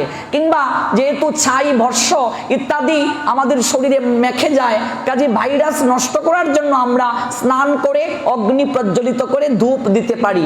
এটা হচ্ছে লৌকিক প্রথা এবং সায়েন্টিফিক একটা পদ্ধতি। কিন্তু বর্তমানে শ্মশানগুলো অনেক উন্নত জায়গায় আছে, শ্মশান ঘাট নির্মাণ হয়েছে, শ্মশান মন্দির নির্মাণ হয়েছে, কাজে এগুলোর কোনো আবশ্যকতা নেই। এরপরও ধূপ এমনিতেই নির্মলতার প্রতীক এবং বিভিন্ন ভাইরাসকে ডেস্ট্রয়েট করে, অবশ্যই আমরা ধূপ দিতে পারি এবং অবশ্যই ঘৃত প্রজ্বলন করেই শাস্ত্র বলছেন আহুতি দিয়ে যজ্ঞ করা উচিত। কিন্তু এত ঘি তো আর বর্তমানে পাওয়া যায় না। এই দাহ কার্যে ঘির কথাই শাস্ত্র বলছেন, কিন্তু আমরা এত ঘি তো আর বর্তমানে পাবো না। এই জন্য ঘি স্পর্শ করে মুখের মাঝে অগ্নি দিতে হয়। আর অবশ্যই সেখানে কি দেব আমরা? শুকনা তুলসী কাষ্ঠ। তো আমরা কোন জায়গা থেকে গিয়েছিলাম? অষ্টম বিলাসের 54 নং শ্লোক। সেখানে বলা হয়েছে তুলসী পাবকে নৈব দীপং য কুরুতে হরে দীপ লক্ষ সহস্রানাং পুণ্যং ভবতি দৈত্যজ। হে দৈত্য কুমার, যিনি তুলসী কাষ্ঠের অগ্নি দ্বারা ভগবান শ্রী হরিকে দীপ দান করেন, তিনি 1 লক্ষ দীপ দেওয়ার কৃপা লাভ করে থাকেন। 1 লক্ষ প্রদীপ প্রজ্বলন করলে যে কৃপা হয়, অন্যান্য সময়ে কার্তিক মাসে তুলসী কাষ্ঠ দ্বারা একটা প্রদীপ প্রজ্বলন করলে অন্যান্য সময়ের 1,00,000 প্রদীপ প্রজ্বলন করার ফল হয়। 1,00,000 প্রদীপ প্রজ্বলনের ফল হয়। এবার নিয়মটা কি? শুকনা তুলসী কাষ্ঠের অগ্রের মাঝে তুলা পেঁচিয়ে ঘি স্পর্শ করে ঘির মাঝে কর্পূর মিশিয়ে দিতে হবে। আর যদি কেউ অসমর্থ হয়, ঘি কিনতে না পারে, তাহলে তার জন্য হরিভক্তি বিলাস গ্রন্থ বলছেন তিনি তিলের তেল ব্যবহার করতে পারেন। তবে সেই তিলের তেলটা যেন খাঁটি হয়। আমাদের তো সব কিছুতেই ভেজাল, ঘিতেও ভেজাল, তিলের তেলেও ভেজাল, সব জায়গাতেই ভেজাল। ঘি যদি কেউ না পায়, খাঁটি ঘিটাই উত্তম। যদি না পায় তাহলে সে তিলের তেল দিতে পারবে, তিলের তেল সে ব্যবহার করতে পারবে। অন্যান্য সময়ের 1,00,000 প্রদীপ প্রজ্বলন করলে যে ফল হয়, আর এই কার্তিকে তুলসী কাষ্ঠ দ্বারা একটা প্রদীপ প্রজ্বলন করলে অনুরূপ ফল হয়। এবার সেই প্রদীপটা কিভাবে প্রজ্বলন করবেন? এই আঙ্গুলটা স্পর্শ করা যাবে না। মনে করুন এটা একটা তুলসী কাষ্ঠ, এইভাবে ধরতে হবে। এই যে এটা হচ্ছে নিবেদন ভগবানের কাছে, শ্রদ্ধা ভক্তি সহকারে। শাস্ত্র বলছেন শ্রদ্ধা ভক্তি সহকারে নিবেদন করতে হবে। আমরা এত এত প্রদীপ প্রজ্বলন করি, আমাদের কৃপা হচ্ছে না, বুঝতে হবে কি শ্রদ্ধা ভক্তির অভাব। এই আঙ্গুলটা স্পর্শ করা যাবে না। দেখবেন এই আঙ্গুলটা আমরা সব সময় আমরা বাহিরে রাখি, মালা যখন জপ করি তখনও আমরা এই আঙ্গুলটাকে বাইরে রাখি। ঠিক বলছি তো? আচ্ছা বলুন তো কেন? সিঁদুর যখন দেয়া হয় তখন এই আঙ্গুলটা স্পর্শ করা নিষেধ। কোন আঙ্গুল দিয়ে সিঁদুর দিতে হয়? এই আঙ্গুল দিয়ে সিঁদুর দিতে হয়। কয় জায়গায় সিঁদুর দিতে হয়? 5 জায়গায়। 5 জায়গায় 5টা মন্ত্র আছে, গতবার বলে গিয়েছিলাম। তারপর ধ্যান মন্ত্র আছে। তো এই আঙ্গুল স্পর্শ করা যাবে না। কারণ কি? এই আঙ্গুল হচ্ছে ক্রোধের বহিঃপ্রকাশ, রাগের প্রতীক। এই আঙ্গুল নামাইয়া কথা কও। কোন আঙ্গুল যায়? রমাকান্তর মার সাহস কত বড়, আমার লগে আঙ্গুল বাতাইয়া কথা কয়। দেখবে রাগ উঠলে পড়ে ওই তোকে দেখে নেব, এই আঙ্গুল যায় না। কেউ কয় আঙ্গুল নামাইয়া কথা কও। এই আঙ্গুল দিলে তো একেবারে কথার মাঝে স্পিডেই নাই, শক্তি পাওয়া যায় না। আর এই আঙ্গুল ওই এটা ক্রোধের বহিঃপ্রকাশ। আরো অনেক কারণ আছে। এই মুদ্রা, আরতির সময় মুদ্রা আছে, শুধু আরতি করলে হবে না, প্রত্যেকটার ক্ষেত্রে মুদ্রা আছে। মুদ্রা বিষয়, এই যে কোনটা কোন মুদ্রা, এই যে ধ্যান মুদ্রা, যখন আপনি আহ্নিক করবেন, এই যে ধ্যান মুদ্রা, এই দেখুন মুদ্রা আছে। এই 5টা আঙ্গুলের 5টা নাম, 5টা গুণ রয়েছে। কোন সময় কোন মুদ্রা দিতে হবে। বর মুদ্রা, বর মুদ্রা আছে, ধ্যান মুদ্রা আছে। আরতির সময় এক একটা শঙ্কের সময় কোন মুদ্রা, যখন ঘন্টা আপনি বাজাবেন ঘন্টা কোন জায়গার উপরে উঠা যাবে না, কোন জায়গায় থাকতে হবে, এগুলো সব ব্যাখ্যা আছে। শুধু আরতি করলেই হবে না, এগুলো জানতে হবে। মন আমাকে কিভাবে নিবেদন করতে হবে, ঘন্টা কতটুকু নিচে রাখতে হবে, কতটুকু উপরে তুলতে হবে, কোন সময় কোন মুদ্রা প্রয়োগ করতে হবে। আরতি মানেই আমার সমস্ত অঙ্গ প্রত্যঙ্গগুলো ভগবত চরণে নিবেদন করা, সবকিছু ভগবানকে সঁপে দেওয়া। কাজে এক একটা মুদ্রা এক একটা কি করে বিষয়কে নির্দেশ করে, এক একটা মুদ্রা এক একটা বিষয়ের প্রতি ইঙ্গিত প্রদান করে। আমরা যখন প্রদীপ প্রজ্বলন করব, এই অঙ্গুলিটা রেখে এইভাবে প্রদীপ ধরবো, এই হাতটাকে এখানে স্পর্শ করতে হবে মা, আর এই আঙ্গুল স্পর্শ করা যাবে না। ভগবানের চরণে কয়বার? 4 বার। ভগবানের চরণে 4 বার দেখাতে হবে। তারপর নাভি, নাভির আবার নিচে প্রজ্বলন করা যাবে না, মনে মনে নাভি দেশের উপরে এই ভাবনা আনতে হবে। তারপর মুখমণ্ডল, নাভিতে কয়বার? 2 বার, মুখমণ্ডলে 3 বার, সর্বাঙ্গে 7 বার। এইভাবে প্রদীপ দেখানোর পর রাধা গোবিন্দকে আগে দেখালেন, তারপর পঞ্চতত্ত্বকে দেখাবেন। আপনার আরাধ্য যদি কোনো বিগ্রহ থাকে, কেউ রাধা গোপীনাথ, কেউ রাধা দামোদর, কেউ রাধা মদন মোহন, কেউ রাধা গোবিন্দ, কেউ গান্ধার্বিকা গিরিধারী, কেউ রাধা রমন, হ্যাঁ অনেক আরাধ্য বিগ্রহ আছে অনেক নামে, কেউ রাধা মদন গোপাল। আপনার যদি কোনো আরাধ্য বিগ্রহ থাকে সেই নামে প্রদর্শন করবেন। তারপর পঞ্চতত্ত্ব ভগবানকে দেখালেন, নৃসিংহকে দেখাতে পারেন, জগন্নাথকে দেখাতে পারেন। তারপর গুরুদেবকে প্রদর্শন করবেন, তারপর বৈষ্ণব যারা আছেন তাদেরকে প্রজ্বলন করবেন। এইভাবে প্রদীপ প্রজ্বলন করতে হবে। আর আরতিটা খুব গুরুত্বপূর্ণ, আমরা আরতি নিয়ে অবশ্যই আলোচনা করব। এগুলো দর্শন করতে পারি আমরা সবচেয়ে উৎকৃষ্ট কি দিয়ে? তুলসী কাষ্ঠ দিয়ে। তারপর তুলসী কাষ্ঠ যদি না পাওয়া যায়, তারপর উৎকৃষ্ট হচ্ছে কদলী গাছের ফুল দিয়ে। কদলী বুঝো? কলা গাছ, কলা, কদলী মানে কলা, কদলী বৃক্ষ মানে কলা বৃক্ষ, শাস্ত্রীয় নাম। এটা আরেকটা নাম আছে রম্ভা। এই কলা গাছের ফুল, এই কলা বৃক্ষ থেকে আসলো? অভিসম্পাতের কারণে একজন দেবী বৃক্ষকুলে জন্ম নিয়েছেন এবং সেই কলা গাছের পাতা, তারপর হচ্ছে বাকল, কলা, সমস্ত কিছুই ভগবত সেবায় লাগে। একটা সৃজনী শক্তির প্রতীক। কলা গাছকে যদি আমরা কেটে দেই তাহলে কি হয়? সেই জায়গা থেকে আবার সৃজন হয়। এটা সৃজনী শক্তির প্রতীক। তাছাড়া এই কদলী বৃক্ষকে কেন্দ্র করে দেবগুরু বৃহস্পতি অবস্থান করেন। দেবগুরু, যিনি দেবতাদের গুরুদেব বৃহস্পতি, তিনি অবস্থান করেন। সেই কলা গাছের ফুল দিয়েও আমরা এই দামোদর মাসে প্রদীপ প্রজ্বলন করতে পারি। আর কেউ যদি আরো বিশেষ কৃপা পেতে চান তাহলে কলা গাছের ফুলের মাঝে সেই তুলসীর কাষ্ঠটাকে গেঁথে প্রজ্বলন করতে পারেন। একসঙ্গে দুটো কৃপা হয়ে গেল। কলা গাছের ফুলের মাঝে সেই শুকনা তুলসীর যে ডালটা রয়েছে ওই ডালটা গেঁথে নেবেন, তারপর এমন করে হাতের মাঝে নিয়ে এইভাবে প্রজ্বলন করবেন, আরো সুন্দর হয়ে গেল। তাতেও যদি না পাওয়া যায়, আরো উৎকৃষ্ট মাটির পাত্র, মাটির পাত্র দ্বারাও করা যাবে। তবে মনে রাখতে হবে, একটা মাটির পাত্র একদিনই ব্যবহার করা যাবে।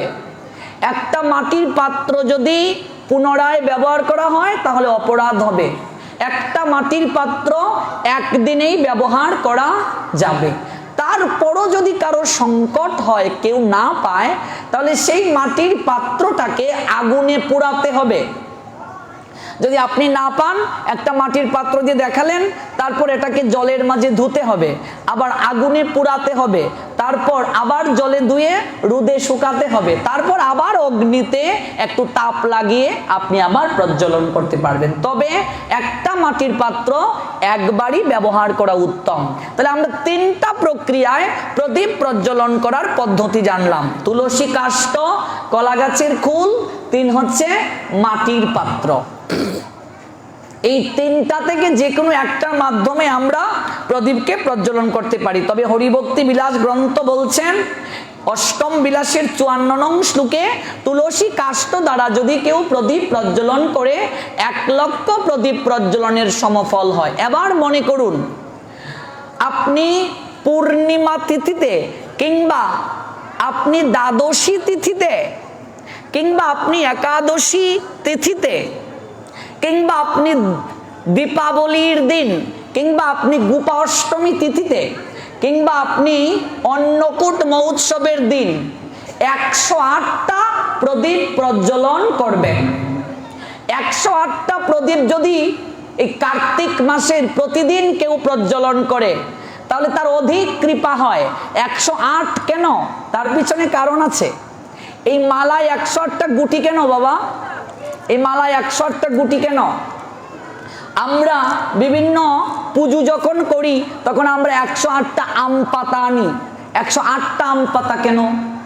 108 কারণ কি? অন্য সংখ্যাও তো হতে পারতো। 108-এর অনেক মহিমা রয়েছে। 108 কেন? 108 সংখ্যাটির এত গুরুত্ব কেন? 108 কারণ আছে। দুর্গা পূজাতে 108টি পদ্ম লাগে, নারায়ণ পূজায় 108টা তুলসী পত্র লাগে, জপমালায় 108টা গুটি থাকে। বিভিন্ন মহন্ত যারা, মহামণ্ডলেশ্বর যারা, তাদের নামের পূর্বে 108 থাকে। দেখবেন রাধাকুণ্ড, বৃন্দাবন ইত্যাদি থেকে অনেক মহন্তরা যখন আসেন তাদের নামের পূর্বে লেখা থাকে অষ্টোত্তর শত, 108। কারণ কি? কখনো কি আমাদের হৃদয় মাঝে প্রশ্ন জেগেছে এই 108 কেন, 108-এর মহিমা কি, কিংবা 18 সংখ্যাটার মহিমা কি? 18 অধ্যায়, হ্যাঁ, গীতা, 18 দিন যুদ্ধ হয়েছিল কুরুক্ষেত্রে, 18টা পুরাণ, হ্যাঁ। তারপর হচ্ছে আমরা দেখতে পাই সর্বক্ষেত্রে 18-র মহিমা রয়েছে। 18 দিনে কুরুক্ষেত্রের যুদ্ধ হলো, 18 অধ্যায় গীতা, তারপর হচ্ছে মহাভারতে 18টা পর্ব, তারপর হচ্ছে আমরা দেখতে পাই সেই 18 সংখ্যা, যেটাকে যুগ সংখ্যা বলছে, তার সঙ্গে এই মানব দেহের সায়েন্টিফিক কিছু পদ্ধতির সঙ্গে সাদৃশ্য রয়েছে। এই দুটো সংখ্যার অনেক মহিমা রয়েছে। তো 108টা যদি কেউ কার্তিক মাসে প্রতিদিন প্রজ্বলন করে তার অধিক কৃপা হবে। তাতেও যদি সে না পারে, পূর্ণিমা তিথিতে 108টা প্রজ্বলন করবেন, নতুবা একাদশী তিথিতে প্রজ্বলন করবেন, নতুবা গোপাষ্টমী তিথিতে প্রজ্বলন করবেন, নতুবা দিবানিতার দিন 108টা প্রদীপ প্রজ্বলন করবেন। আমাদের সনাতন ধর্মে 108 সংখ্যাটিকে ব্রহ্মের প্রতীক রূপে কল্পনা করা হয়। ব্রহ্ম, বাংলা ব্যাকরণ যারা পড়েছেন তারা দেখবেন ব্রহ্ম এই শব্দটাকে যদি আমরা বিশ্লেষণ করি, যেহেতু আমি বাংলা সাহিত্যে গ্রাজুয়েশন করেছি, মাস্টার্স করেছি বাংলা সাহিত্যের উপরে, ব্রহ্মকে যদি আমরা এক্সপ্লেইন করি তাহলে কি পাওয়া যায়? ব যুগ র যুগ হ যুগ ম, ব্রহ্ম। ব র হ ম, ব্রহ্ম। ব যুগ র যুগ হ যুগ ম, ব্রহ্ম। তাহলে ব্যঞ্জন বর্ণ আপনি ব পর্যন্ত, ক বর্গ থেকে ব বর্গ পর্যন্ত গণে জানতো। ক, খ, গ, ঘ, উ, চ, ছ, বর্গীয় জ, ঝ, ইয়া, ট, ঠ, ড, ড, মূর্ধন্য, ট, ঠ, দ, ধ, দন্তন্য, প, ফ, ব। 23টি অক্ষর মনে রাখুন। আমরা অধিকাংশ, এমনকি টিচার যারা, আমার কথা কষ্ট নেবেন না, অধিকাংশ প্রাইমারি স্কুলের টিচাররাও আছে যারা স্বরবর্ণ ব্যঞ্জন বর্ণের উচ্চারণ বলতে পারে না। এগুলো পিটিআই এ গেলে পরে বোঝা যায়। পিটিআই এ যখন যায় তখন দেখা যায় স্বরবর্ণ ব্যঞ্জন বর্ণের উচ্চারণই পারে না। যেমন আমরা স্বরবর্ণে উচ্চারণ করি সন্দুক্ষ, আপনারা করেন তো? সন্দুক্ষর আবার কোন দুঃখ? সন্দুকের দুঃখ কি? সন্দুক্ষ বলে কোনো স্বরবর্ণের উচ্চারণ নাই। আমরা ছোটবেলা আমাদের স্যাররা সন্দুক্ষই শিখিয়েছে, কিন্তু এই সন্দুকের উচ্চারণটা হবে উ। কি হবে? উ। আমরা বলি উম, উম বলে ব্যঞ্জন না, এটা উচ্চারণ হবে উয়া। আমরা কই নিয়, নিয় নয়, এটা ইয়া। আমরা কই তালিবাস্য, এটা তা লব্বস্য। তালুর সঙ্গে সংযোগের কারণে মুখ বিবর থেকে যে ধ্বনি উচ্চারিত হয়, তা লব্বস্য, তা লব্বস্য, তালুর সঙ্গে সংযোগ। মূর্ধন্যস্য, মূর্ধন্যস্য, দন্তস্য, দন্ত, দন্ত, এই যে দাঁতের সঙ্গে স্পর্শ হচ্ছে। খণ্ডত্ব, আমরা কই অনুষ্কার, কোন কি আপনারা? অনুসার। অনেক উচ্চারণ আছে। আমরা বাংলা তো খুব কঠিন সাবজেক্ট, অনেকে বাংলা ঠিকভাবে আমরা বলতে পারি না, বাংলা সাবজেক্টটা অনেক কঠিন। তো বলছেন ক বর্গ থেকে প বর্গ পর্যন্ত যদি আমরা গণে যাই তাহলে 23 হয়। তো ব যুগ র, এবার র পর্যন্ত গণে যান। খ, খ, গ, ঘ, উ, ছ, ছ, বর্গীয় জ, ই, ট, ট, ড, ড, মূর্ধন্য, ত, ত, দ, দ, দন্ত, ন, প, ফ, ব, ব, ম, অন্তস্থ জ। এটাকে উচ্চারণটা হবে অন্তস্থ, অন্তস্থ। কেন এই উচ্চারণ হয়েছে তারও ব্যাখ্যা আছে, যে আমি ব্যাকরণের ক্লাস নিতে আসিনি। অন্তস্থ, তারপর হচ্ছে র। তো র পর্যন্ত গেলে, ক থেকে র পর্যন্ত গণে গেলে 27। ভালো করে হিসাব রাখুন। আগে আমরা কি পেয়েছি? 23, পরে পেলাম কি? 27। ব যুগ র, তারপর হ। এবার হ পর্যন্ত গণে যান। খ, খ, গ, ঘ, উ, ছ, ছ, বর্গীয় জ, ই, ট, ট, ড, ড, মূর্ধন্য, ট, ট, ড, ড, দন্ত, ন, প, ফ, ব, ব, ম, অন্তস্থ র, ল, তালবাস্য, মূর্ধনস্য, দন্তস্য, হ। 33। তো প্রথম পেলাম 23, পরে পেলাম 27, তারপর পেলাম 33। ব যুগ র যুগ হ, তারপর ম। এবার ম পর্যন্ত গণে যান। ক, খ, গ, ঘ, উ, ছ, ছ, বর্গীয় ঝ, ই, ট, ট, ড, ড, মূর্ধন্য, ট, ট, ড, ড, দন্ত, ন, প, ফ, ব, ব, ম, পেলাম 25। এবার গণে যান। 23, 27, 33, 25 ইকুয়াল 108। ব্রহ্ম, ব যুগ র যুগ হ যুগ ম, ব্রহ্ম। 108 মানে ব্রহ্মের প্রতীক। 108। আবার শূন্যর যদি ব্যাখ্যা দেই 3 ঘন্টা শেষ হবে না। এই ম্যাথমেটিক্সে যারা অনার্স পড়েছেন, আমি সায়েন্স থেকে তারপর বাংলা সাহিত্য পড়েছি, প্রথম সায়েন্স নিয়ে তো পড়েছি, তারপর বাংলা সাহিত্য নিয়ে পড়েছি। আমার এসএসসিতে সায়েন্স ছিল। ম্যাথমেটিক্স, হায়ার ম্যাথ যারা পড়েছেন, এই ভারতবর্ষে সবচেয়ে বিস্ময়কর আবিষ্কার হলো শূন্যের আবিষ্কার। শূন্যের যদি আবিষ্কার না হতো কিছুই হতো না। শূন্যের বা জিরো আমরা যাকে বলি। আমাদের ধর্মটা সম্পূর্ণ সায়েন্টিফিক। এখনকার আলোচকেরা দেখবেন শুধু গল্প বলে বলে বলে বলে পাঠ করে চলে যায়। ওই গল্প শোনাতে শোনাতে আমরা হিন্দুদেরকে অন্ধ বানিয়ে ফেলছি। আমরা তত্ত্ব কিছুই বুঝি না। সনাতন ধর্মের মাঝে যে কতটা সায়েন্স লুকিয়ে আছে, সনাতন ধর্মের মাঝে যে কতটা দর্শন লুকিয়ে আছে, সনাতন ধর্ম যে কতটা উন্নত স্তরের ধর্ম, সনাতন ধর্ম যে পৃথিবীর সমস্ত ধর্মকে অকপটে দান করেছে, সনাতন ধর্ম থেকে পৃথিবীর সমস্ত ধর্মের সৃষ্টি হয়েছে, আমরা সেটা জানার চেষ্টা করি না। আমরা গল্প বলতে বলতে আর শোনাতে শোনাতে আর একটু নয়নের জল ফেলে গেলাম। পাঠ কেমন হলো না, যে ভাব হয়েছে পাঠে। আলোচক কেমন বা খুব ভালো, যে কান্দানি কান্দাইছে, শিখলায় কি জানলায় কি কিছুই না। সনাতন ধর্ম সম্পূর্ণ দর্শন শাস্ত্র। সনাতনের প্রত্যেকটা শাস্ত্র দর্শন। ভাগবত এবং গীতা এই দুটো গ্রন্থ সম্পূর্ণ দর্শন শাস্ত্র। বেদ সম্পূর্ণ দর্শন শাস্ত্র। বেদের একটা কাণ্ড থেকে সমগ্র চিকিৎসা শাস্ত্র এসেছে। সমগ্র চিকিৎসা শাস্ত্র, আয়ুর্বেদিক চিকিৎসা শাস্ত্র বেদের একটা অংশ থেকে এসেছে। এই যে আজকে উড়োজাহাজ, এই তত্ত্ব আমাদের লক্ষ বছর আগে আর্য ঋষিগণ দিয়ে দিয়েছেন। এই যে প্লাস্টিক সার্জারি, যার মাধ্যমে এক্সচেঞ্জ টু জেন্ডার, এই প্লাস্টিক সার্জারির তত্ত্ব 5 বছর আগে, 5000 বছর আগে আমরা মহাভারত থেকে পাই। এই যে টেস্ট টিউবের মাধ্যমে সন্তান উৎপাদনের পদ্ধতি, মায়ের পেটে বাচ্চা রাখতে হয় না, যে সকল মায়েরা গর্ভধারণে ডিজেবল, বাবার বীর্যকে কালেক্ট করে টেস্ট টিউবের মাধ্যমে সন্তান উৎপাদন করা হয়, সেই টেস্ট টিউবের পদ্ধতি 5000 বছর আগে আমরা মহাভারত থেকে পাই। গাছের প্রাণ আছে, জগদীশ চন্দ্র বসু কয়েকশো বছর হয় আবিষ্কার করলেন, অথচ বিষ্ণু পুরাণ অনেক আগে আমাদেরকে বলছেন আমরা মানুষ হয়ে যে জন্ম নিয়েছি তার পূর্বে আমাদেরকে 20 লক্ষ বার গাছপালা হয়ে জন্ম নিতে হয়েছে। গাছের প্রাণ আছে কত আগে আমাদের শাস্ত্র বলছে। এমনকি মায়ের পেটে বাচ্চা আসলে ডাক্তারের কাছে গেলে ডাক্তার বলে আপনার স্ত্রীকে উদ্বেগ দেবেন না, আপনার স্ত্রীকে যদি ভালো পরিবেশে রাখেন, মন মানসিকতা ভালো রাখেন, সন্তান ভালো হবে।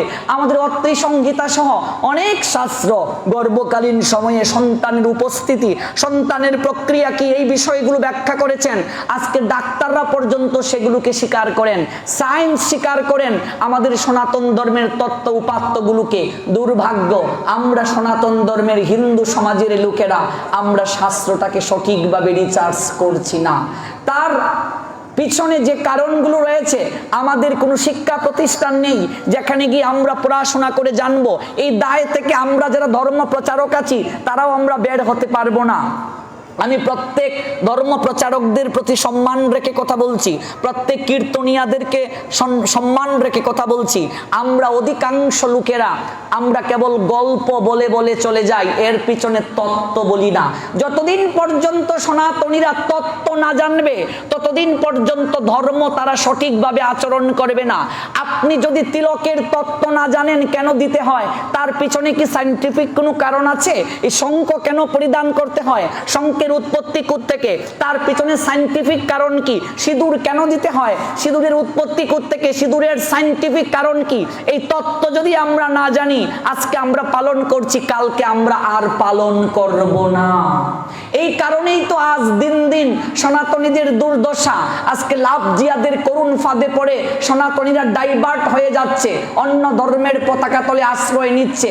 কারণ কলেজ ইউনিভার্সিটিতে পড়তে গিয়ে যখন আমাদেরকে বিভিন্ন ধর্ম সম্পর্কে প্রশ্ন করা হয়, আমরা কোনো উত্তর দিতে পারি না, আমরা তত্ত্ব জানি না, যার কারণে আমরা মনে করি আমাদের সনাতন শাস্ত্রে কিছুই নাই। কিন্তু আপনি অবাক হবেন, এই সনাতন শাস্ত্র এতটা সুন্দরভাবে আমাদেরকে জীবন ধারা দিয়েছে, পৃথিবীর আর কোনো ধর্মশাস্ত্রে এতটা সুন্দর সায়েন্টিফিক প্রক্রিয়া নাই। আপনি অবাক হবেন, আমরা হিন্দুরা 7 পাকে বিয়ে করি, কিন্তু এই 7 পাকে বিয়ে করার মাঝে একটা সায়েন্টিফিক ম্যাথমেটিক্সের সূত্র রয়েছে। আপনি অবাক হবেন, এইগুলো একটা হায়ার ম্যাথের একটা চাকলিক পদ্ধতি, একটা সূত্র আছে। এই 7 পাকে বিয়ে কেন করি আমরা? 7 পাক না দিয়ে 8 পাকে বিয়ে করতে পারতাম, 6 পাকে বিয়ে করতে পারতাম, 7টা পাক কেন দিতে হয়? বিয়ে রাত্রে কেন হয়? বিয়ে তো দিনেও হতে পারতো, বাসর রাত, বাসর তো দিন হতে পারতো, রাতে বাসর কেন? তার পিছনে সায়েন্টিফিক কারণ রয়েছে। যতদিন পর্যন্ত হিন্দুরা সায়েন্সকে ধর্মের সঙ্গে এক করবে না, সায়েন্সের সঙ্গে ধর্মকে যুগসূত্র স্থাপন করবে না, ততদিন যাবত এই ধর্ম পালনে মানুষের মাঝে একাগ্রতা আসবে না। আর বর্তমানে ইন্টারনেট ফেসবুক যুগের ছেলে মেয়েদেরকে ধর্ম সম্পর্কে আগ্রহী করতে গেলে অবশ্যই বিজ্ঞানকে পাশে রেখে ধর্ম আলোচনা করতে হবে। ধর্ম বিজ্ঞান part and parcel, science and religion that part and parcel, no existence, no fables, that is only universal truths. Science and religion একটাকে বাদ দিয়ে আরেকটা কল্পনা করা যাবে না, অবিচ্ছেদ্য অংশ। এই জন্য বিজ্ঞানকে পাশে রেখে আলোচনা করতে হবে, শুধু গল্প বলে বলে গেলে হবে না। 108 এই শূন্যটা আবিষ্কার ভারতবর্ষের সবচেয়ে গুরুত্বপূর্ণ একটা আবিষ্কার। 108 18 হচ্ছে যুগ সংখ্যা, 0 মানে শালগ্রাম শিলা বিষ্ণু। আমরা কেবলমাত্র এই পৃথিবীর বুকে সনাতন ধর্মাবলম্বীরাই পৃথিবীর সমস্ত মানুষের জন্য প্রার্থনা করে। পৃথিবীতে আর কোনো ধর্মাবলম্বীরা নিজ জাতি ছাড়া অন্য কারো জন্য প্রার্থনা করে না। আমরা সনাতন ধর্মাবলম্বীরাই এতটা উদার মনের অধিকারী, আমরা সনাতন ধর্মাবলম্বীরাই এতটা মহানুভব। আমরা প্রার্থনা করি, সবে হও সুখী, সবে হও নিরাময়, ভক্তের মনোবাঞ্ছা পূর্ণ করো হে দয়াময়। আর কোন ধর্মের অবলম্বী যারা, তারা নিজ জাতি ছাড়া এমন প্রার্থনা করে না। আমরা যখন কোনো কীর্তন দেই, কীর্তনের ব্যানারে লিখি, লিফলেটে লিখি বিশ্ব শান্তি, লিখি কি লিখি না? বিশ্ব শান্তি, মানব কল্যাণে, সর্বজীবের মঙ্গল কামনা কেবলমাত্র সনাতনী হিন্দুরাই করে, পৃথিবীর আর কোনো ধর্মাবলম্বীরা করে না। তার কারণ কি? কারণ সনাতন ধর্মাবলম্বীরা বিশ্বাস করে প্রত্যেকটা জীবের মাঝে ভগবান অবস্থান করে। সনাতন ধর্মাবলম্বীরাই কেবল বিশ্বাস করে প্রত্যেকটা ধর্মের মাঝে, এরকম বিশ্বাস পাবেন না। নিলে বুদর সলিল গহনে, আচ্ছা বিটপিলতায় জলদের গায়ে, শশী তারকায় তপনে। আমরা বিশ্বাস করি ভগবান অনলে আছেন, আগুনের মাঝে আছেন, এই জন্য আমরা আগুনকে পূজা করি। অনল অনিলে, ভগবান অনিলে আছেন, ভগবান পবনে আছেন। আমরা বাতাসকে পূজা করি, আমরা বৃক্ষকে পূজা করি, আমরা পাথরকে পূজা করি। আমরা সনাতনীরা প্রত্যেককে সম্মান প্রদর্শন করি। পৃথিবীর আর কোন ধর্মে এত উদারতা, এত সম্মান, এত মহানুভবতা, এত মানবতা, এত সুহৃদতা, এত সৌহার্দ্যশীল আচরণ পাবেন না। জ্বালাও পুরাও ভাঙ্গা ভাঙ্গি আর কোনো ধর্মে যেভাবে আছে, আমাদের সনাতন ধর্মে নাই। আমরা সহিষ্ণু জাতি, আমরা সহনশীল জাতি, আমরা ভদ্র জাতি, এবং আমরা অমৃতস্য সন্তান, আমরা অমৃতের পুত্র। এই জন্য যদি কারো সঙ্গে দেখা হয়, আমরা সনাতনী হিন্দুরা এই দুটো হাতকে জোর করে আমরা নমস্কার বলি। আমরা বিশ্বাস করি প্রত্যেকটা জীবের মাঝে ভগবান আত্মা রূপে অবস্থান করেন। আপনাকে যদি কষ্ট দেই পক্ষান্তরে ভগবানকে কষ্ট দেওয়া হবে। এমনকি আমাদের গীতায় ভগবান বলছেন কুকুর, চণ্ডাল, ব্রাহ্মণ প্রত্যেকের হৃদয়ে একই আত্মা ভগবানের অংশ রূপে অবস্থান করছেন, পরমাত্মার অংশ। এই জন্য আমরা বলি নমস্কার। আমরা কি করি? আমরা যে কাউকে প্রণাম দেই, মনে রাখবেন কোনো ব্যক্তি সত্তাকে প্রণাম দেই না, আমরা প্রভু বলে সম্বোধন করি। কোনো ব্যক্তি মানুষকে প্রভু বলি না। আমি শ্যামানন্দকে প্রভু বলছি, শ্যামানন্দ প্রভু, শ্যামানন্দকে প্রভু বলছি না, ভালো করে বুঝবেন। অনেকে আবার মূর্খতার সঙ্গে বলে হ্যাঁ উনি আবার প্রভু কি, উনাকে প্রভু বলা হয় নাই। ওই শ্যামানন্দের মাঝে যে ভগবান আছেন, আত্মারূপে অবস্থান করছেন, সেই আত্মার প্রতি আমরা সম্মান প্রদর্শন করছি। কোনো ব্যক্তিকে আমরা প্রভু বলি না। প্রভু একজন, অনাদিরাদি শ্রী গোবিন্দ ভগবান। কোনো মানুষ প্রভু হতে পারে না। আমরা যখন কাউকে প্রণাম দেই, আমরা কোনো ব্যক্তি সত্তাকে প্রণাম দেই না। আপনি আমাকে প্রণাম দিলেন, যদি মনে করি আপনি আমাকে প্রণাম দিয়েছেন। আমি মা বাবাকে প্রণাম দিলাম, যদি মা বাবা মনে করে আমাকে প্রণাম দিয়েছে, তাহলে ভুল করছি। আমরা যখন কাউকে প্রণাম দেই, তখন তার মাঝে যে ঈশ্বর অবস্থান করেন, সেই ঈশ্বরের প্রতি আমরা সম্মান প্রদর্শন করি। এটা আর কোথাও পাবেন না, আর কোনো ধর্মে পাবেন না, আর কোনো ধর্মে এরকম দেখবেন না। হাত জোর করে আমরা অবনত হই, আত্মার প্রতি সম্মান প্রদর্শন করি, নমস্কার দেই হাত জোর করে। এখন আমরাও দিন দিন ডিজিটাল হয়ে যাচ্ছি। রাস্তায় স্যারকে বলে স্যার নমস্কার, ঠিক বলছি?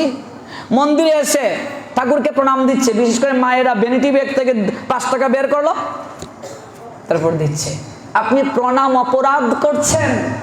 প্রণামের প্রকার রয়েছে, পঞ্চাঙ্গ প্রণাম, ষষ্ঠাঙ্গে প্রণাম, অষ্টাঙ্গে প্রণাম, করজুড়ে প্রণাম, এগুলো অনেক অর্থ রয়েছে।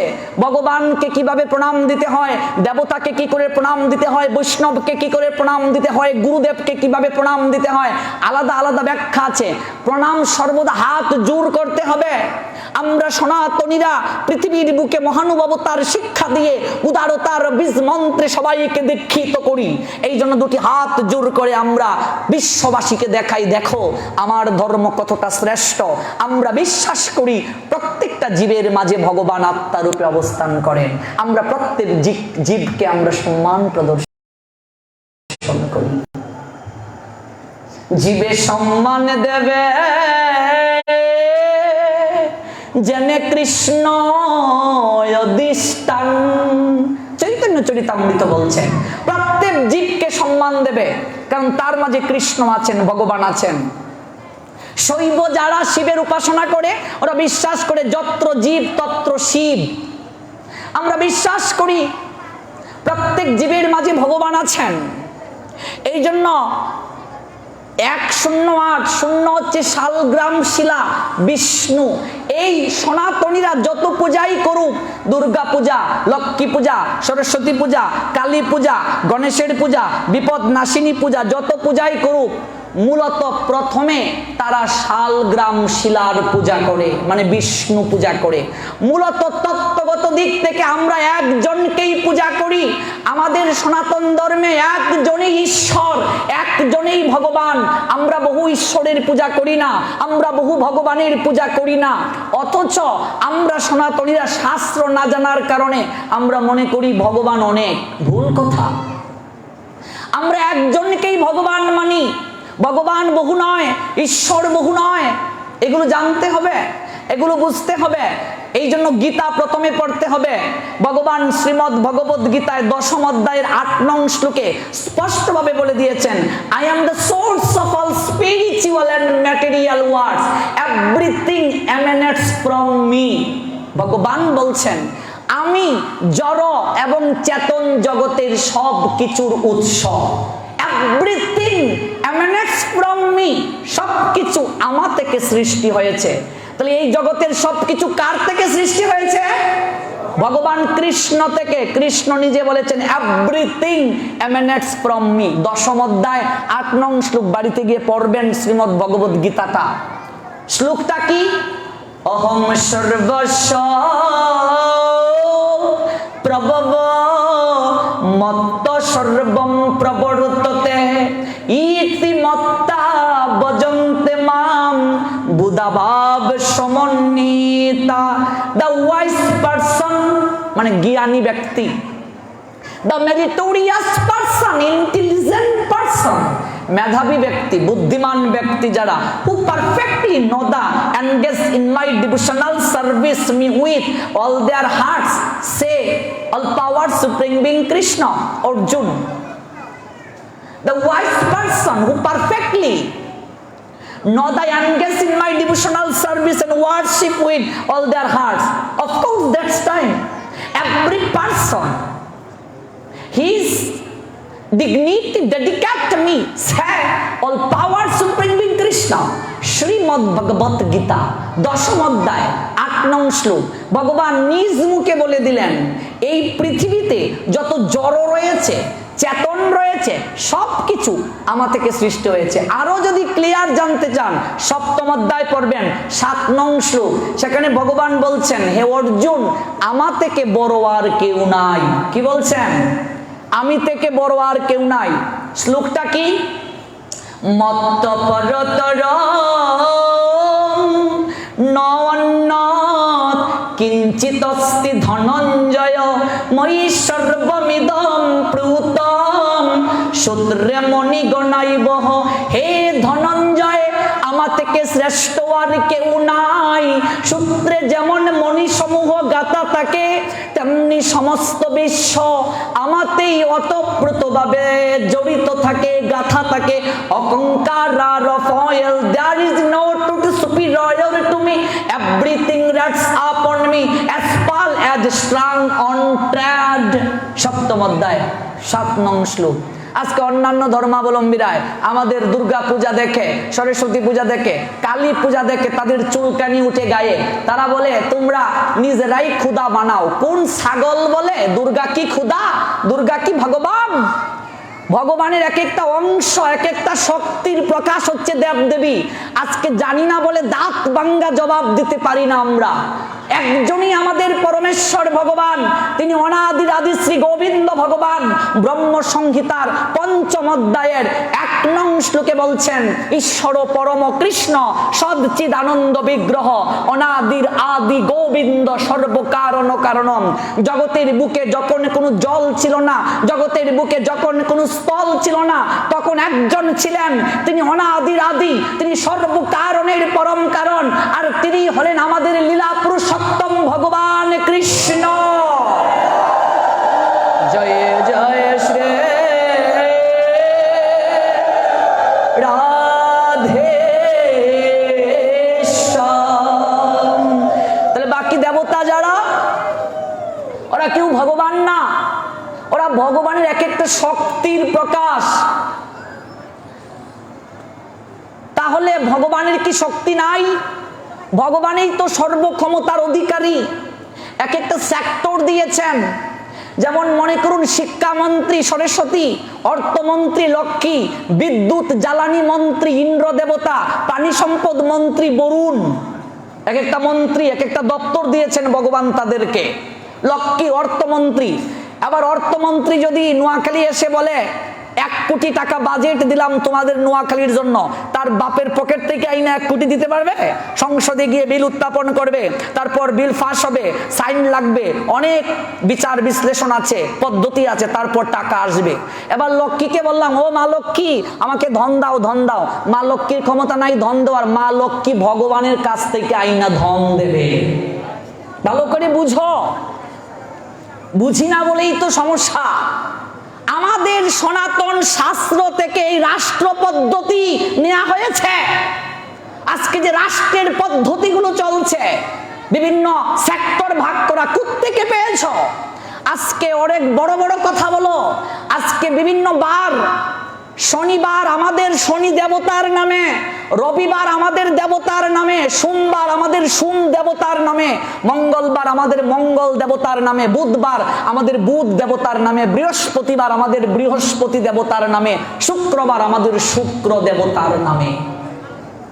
সবকিছু তো আমাদের কাছ থেকে নিয়েছে ওরা হাওলাত করে। এই সনাতন ধর্ম থেকে পৃথিবীর সমস্ত ধর্মের সৃষ্টি হয়েছে। আমি চ্যালেঞ্জ করে বলছি, কারো সামর্থ্য নেই আমার সঙ্গে এসে কথা বলার। কারণ কি? এই পৃথিবীতে আমার ধর্ম সবাইকে দিয়েছে। আমি গর্বিত, আমি সনাতনী, আমি গর্বিত, আমি হিন্দু। এটা আমার গর্ব, আমি অমৃতস্য পুত্র। আজকে সমস্ত রাষ্ট্রীয় কাঠামো, সমস্ত কারিকুলাম আমার ধর্মের পদ্ধতি থেকে নেওয়া হয়েছে। এক একটা সেক্টরের দায়িত্ব দেওয়া হয়েছে দেবতাদেরকে। যাও লক্ষ্মী তুমি অর্থমন্ত্রী, সরস্বতী তুমি শিক্ষামন্ত্রী। এবার মনে করুন ভগবান কৃষ্ণ হচ্ছেন বৃক্ষ, সমস্ত দেবতারা হচ্ছে তার ডালপালা, সৌন্দর্য। ও বাবা, ডালপালা যদি না থাকে গাছের সৌন্দর্য আছে? নাই।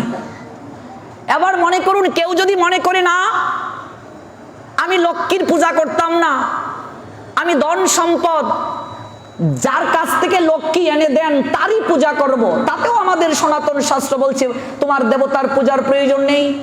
গাছের গোড়ায় যদি কেউ জল দেয় আলাদা করে কি ডালপালায় জল দিতে হবে?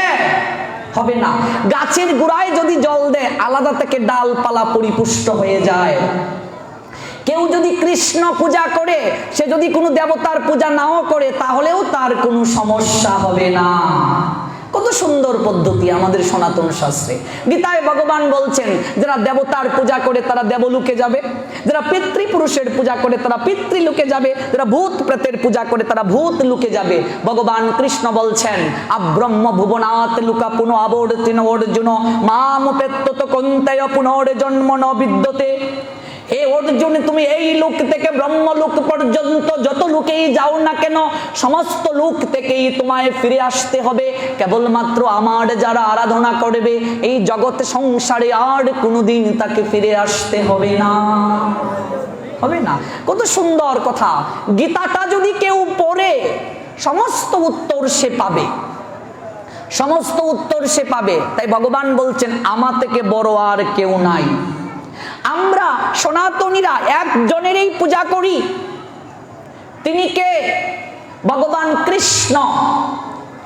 কৃষ্ণেরই একটা রূপ হচ্ছে বিষ্ণু।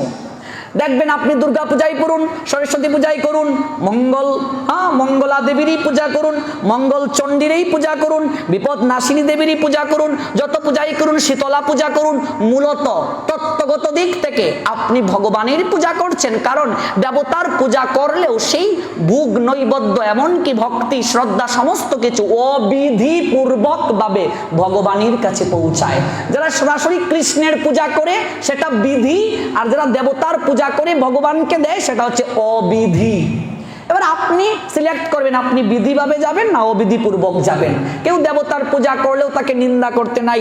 তাই বলে দেবতারা কখনো ক্ষুধা নয়, ভগবান নয়। ভগবানের এক একটা শক্তির প্রকাশ। মা দুর্গার 10টা হাত কেন, এগুলো আমি ওই দুর্গা পূজায় বিস্তারিত ব্যাখ্যা করেছি, আমার ইউটিউবে আপনারা জেনে নেবেন। মা দুর্গার হাত 10টা কেন, 10টা হাতে 10টা অস্ত্র কেন, এগুলো কিসের প্রতীক। আমার আইডি যারা এখনো যুক্ত হন নাই, রাহুল কৃষ্ণ দাস এই নামে একটা আইডি আছে, একটা পেজ আছে, আপনারা এখানে যুক্ত হয়ে নেবেন। এখানে এই বিষয়ে বিস্তারিত ব্যাখ্যা আছে দুর্গা পূজা সম্পর্কে। আমরা শালগ্রাম শিলার পূজা করি। এই যে 108 108 শূন্য হচ্ছে শালগ্রাম শিলা অর্থাৎ বিষ্ণুর প্রতীক। 18 হচ্ছে যুগ সংখ্যা। দেখুন কত সুন্দর পদ্ধতি। এই যে 108টা গুটি, এই যে দেখুন এটা হচ্ছে শালগ্রাম শিলা। এই যে ঘটিটা এটা হচ্ছে যুগল রাধা গোবিন্দ দুটো তত্ত্ব। এটা হচ্ছে রাধা গোবিন্দ, এখানে 108 জন সখী, তন্মধ্যে 8 জন প্রধান সখী। এটা হচ্ছে একটা তত্ত্ব। দ্বিতীয় তত্ত্ব এটা হচ্ছে বিষ্ণু শালগ্রাম শিলা। আর শূন্য যদি যায় চলে থাকে কি 18 হচ্ছে যুগ সংখ্যা। যখন আমরা নাম করছি হরে কৃষ্ণ কৃষ্ণ কৃষ্ণ হরে হরে, হরে রাম রাম রাম হরে হরে, যুগ সংখ্যা। যুগ মানে কি সংযোগ স্থাপন করা। আমরা ভগবানের সঙ্গে সংযোগ স্থাপন করার জন্য নাম করছি হরে কৃষ্ণ। হরে হরে মানে কে? রাধারানীর একটা নাম হরা, সম্বোধন পদে হরে। হরে যখন উচ্চারণ করছি রাধারানীকে স্মরণ করছি। কৃষ্ণ সর্ব আকর্ষক ভগবানের নাম। রাম মানে রমন আনন্দ, আমরা ডাকছি হরে রাধা। কৃষ্ণ তারপর রাম উচ্চারণ করছি। সংযোগ স্থাপন করার জন্য। এই জন্য শ্রীমদ্ ভগবদ গীতার প্রত্যেকটা অধ্যায়ের শেষে দেখবেন যুগ শব্দ আছে।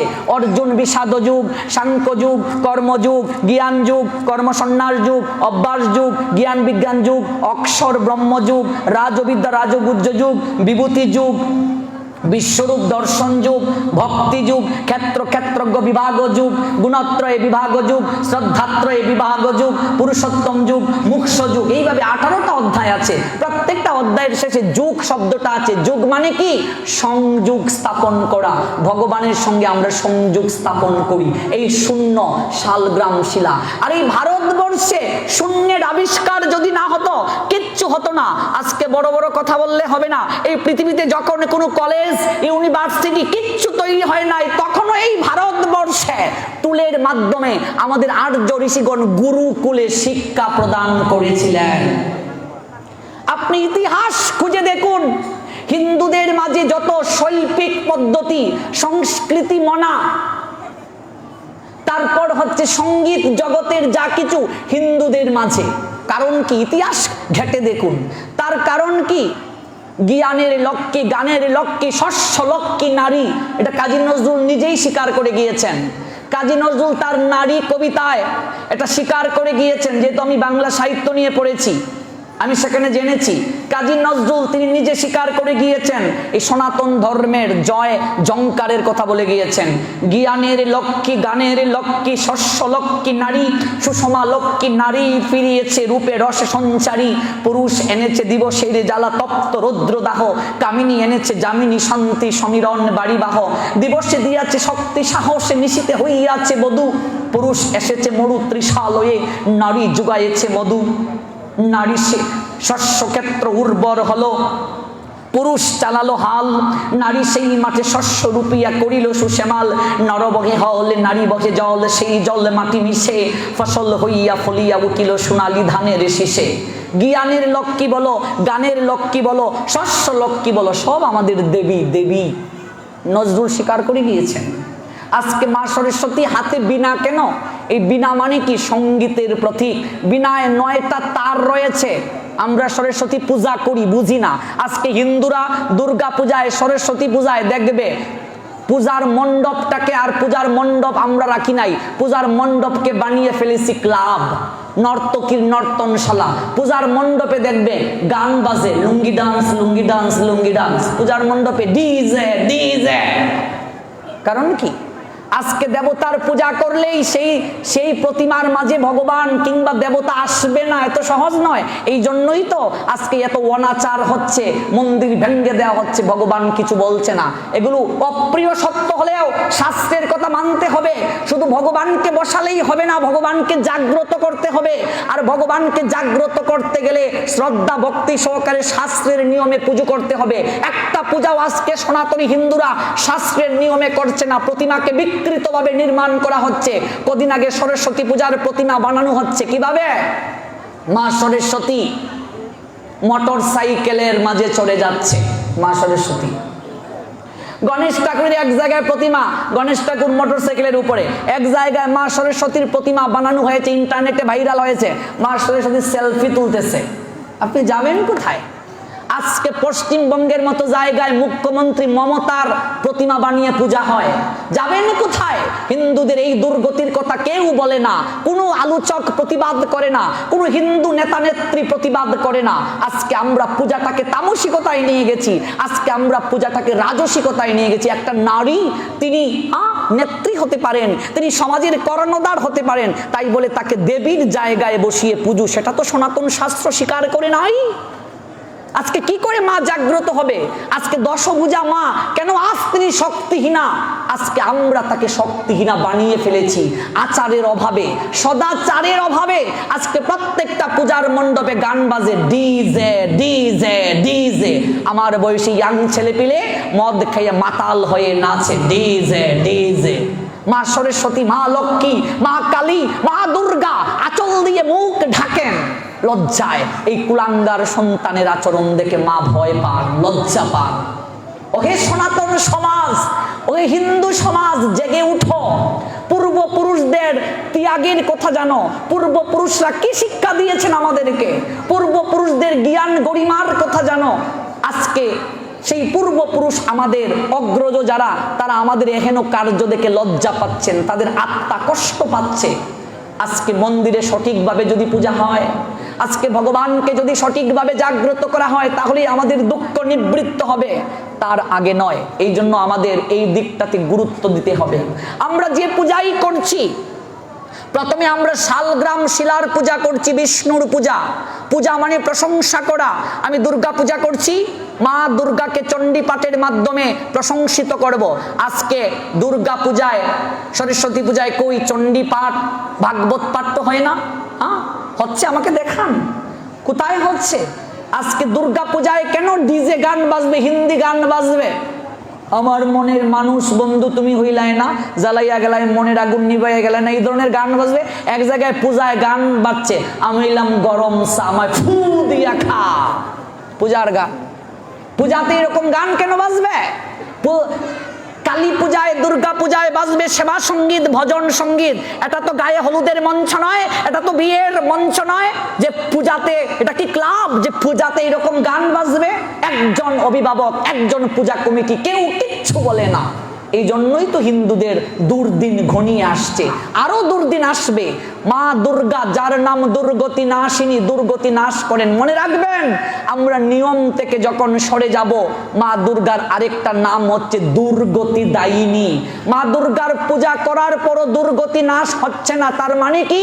আমরা সঠিকভাবে পূজা করছি না, এই মা আমাকে দুর্গতি দান করছে।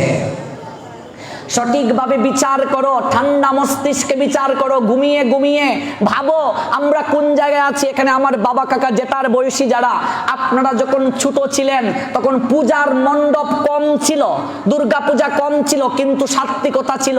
আপনারা যখন ছোট ছিলেন মা বাবার হাত ধরে পূজায় গিয়েছেন, আরতি প্রতিযোগিতা হয়েছে ধূপ দীপ দিয়ে, ঢাকের ঢাক বেজেছে, ঢাক দ্বারা আরতি হয়েছে। আর এখনকার সন্ধ্যা বেলায় আমার বয়সী ছেলে মেয়েরা দেখবেন পূজার মণ্ডপগুলোতে ডিজে ডিজে ডিজে চলছে। কি করে মা সন্তুষ্ট হবে? কি করে মা? এই প্রতিমায় কি মা থাকে? শাস্ত্র বলছেন এই প্রতিমায় মা কখনো থাকে না, থাকে না, থাকে না, থাকবেই না। কেন থাকবে? মা প্রতিমাকে কিভাবে নির্মাণ করতে হয় শাস্ত্রের নিয়ম থেকে রহিত হয়ে যাচ্ছি। মা সরস্বতীর প্রতিমার শাড়ি কিভাবে হবে, মা দুর্গার শাড়ি কিভাবে হবে, শাস্ত্রে নির্দেশনা আছে। কই আমরা যখন প্রতিমা বানাই, আমরা কি শাস্ত্রের নিয়ম মেনে চলি? এখানে যারা কমিটি আছেন, বিভিন্ন পূজা মণ্ডপের যারা নেতৃত্ব দিচ্ছেন, আপনারা জেগে উঠুন, সন্তানদেরকে বুঝান। আমরা যারা অভিভাবক আছি, আমরা আমাদের সন্তান দিগকে বলবো, আমরা যদি না জাগি মা, কেমনে সকাল হবে? তোমার ছেলে উঠলে মাগো রাত পুহাবে তবে। সনাতনের এই দুর্দিনে আমরা যদি উঠে না দাঁড়াই, আজকে আমাদের অস্তিত্ব বিপন্নের পথে, আজকে আমাদের অস্তিত্ব যায় যায় পথে। আর কবে আমাদের ঘুম ভাঙবে? মনে রাখবেন, ইঁদুরের মতো পালালে কখনো এই সমস্যার সমাধান হবে না। টিকে থাকতে হবে লড়াই করে। তেলাপোকাও টিকে আছে, এই টিকে থাকার কোনো মানে নাই। অল্প কয়দিনেই বাঁচো, সিংহের মতো গর্জন করে বাঁচো, তেলাপোকার মতো বেঁচে থাকার মাঝে কোনো মহত্ব নেই। আমরা সনাতনীরা যে পূজাই করছি, আমরা কি করছি? শালগ্রাম শিলা, বিষ্ণুর পূজা করছি। এই জায়গাতেই শেষ করলাম, আজকে ব্যাখ্যা সমাপ্ত হয় নাই। আগামীকাল এই জায়গা থেকে পুনরায় শ্রবণ করব। সবার মঙ্গল হোক। সবাই গৌর চরণে বন্দনার পর আসন ত্যাগ করুন। 5 মিনিট আমরা গৌর বন্দনা করে তারপর আলোচনা বিশ্রামের পথে যাব। আগামীকাল এই জায়গা থেকে পুনরায় শেষ করব যে জায়গায় আজ বিশ্রাম টানলাম। গৌর গৌর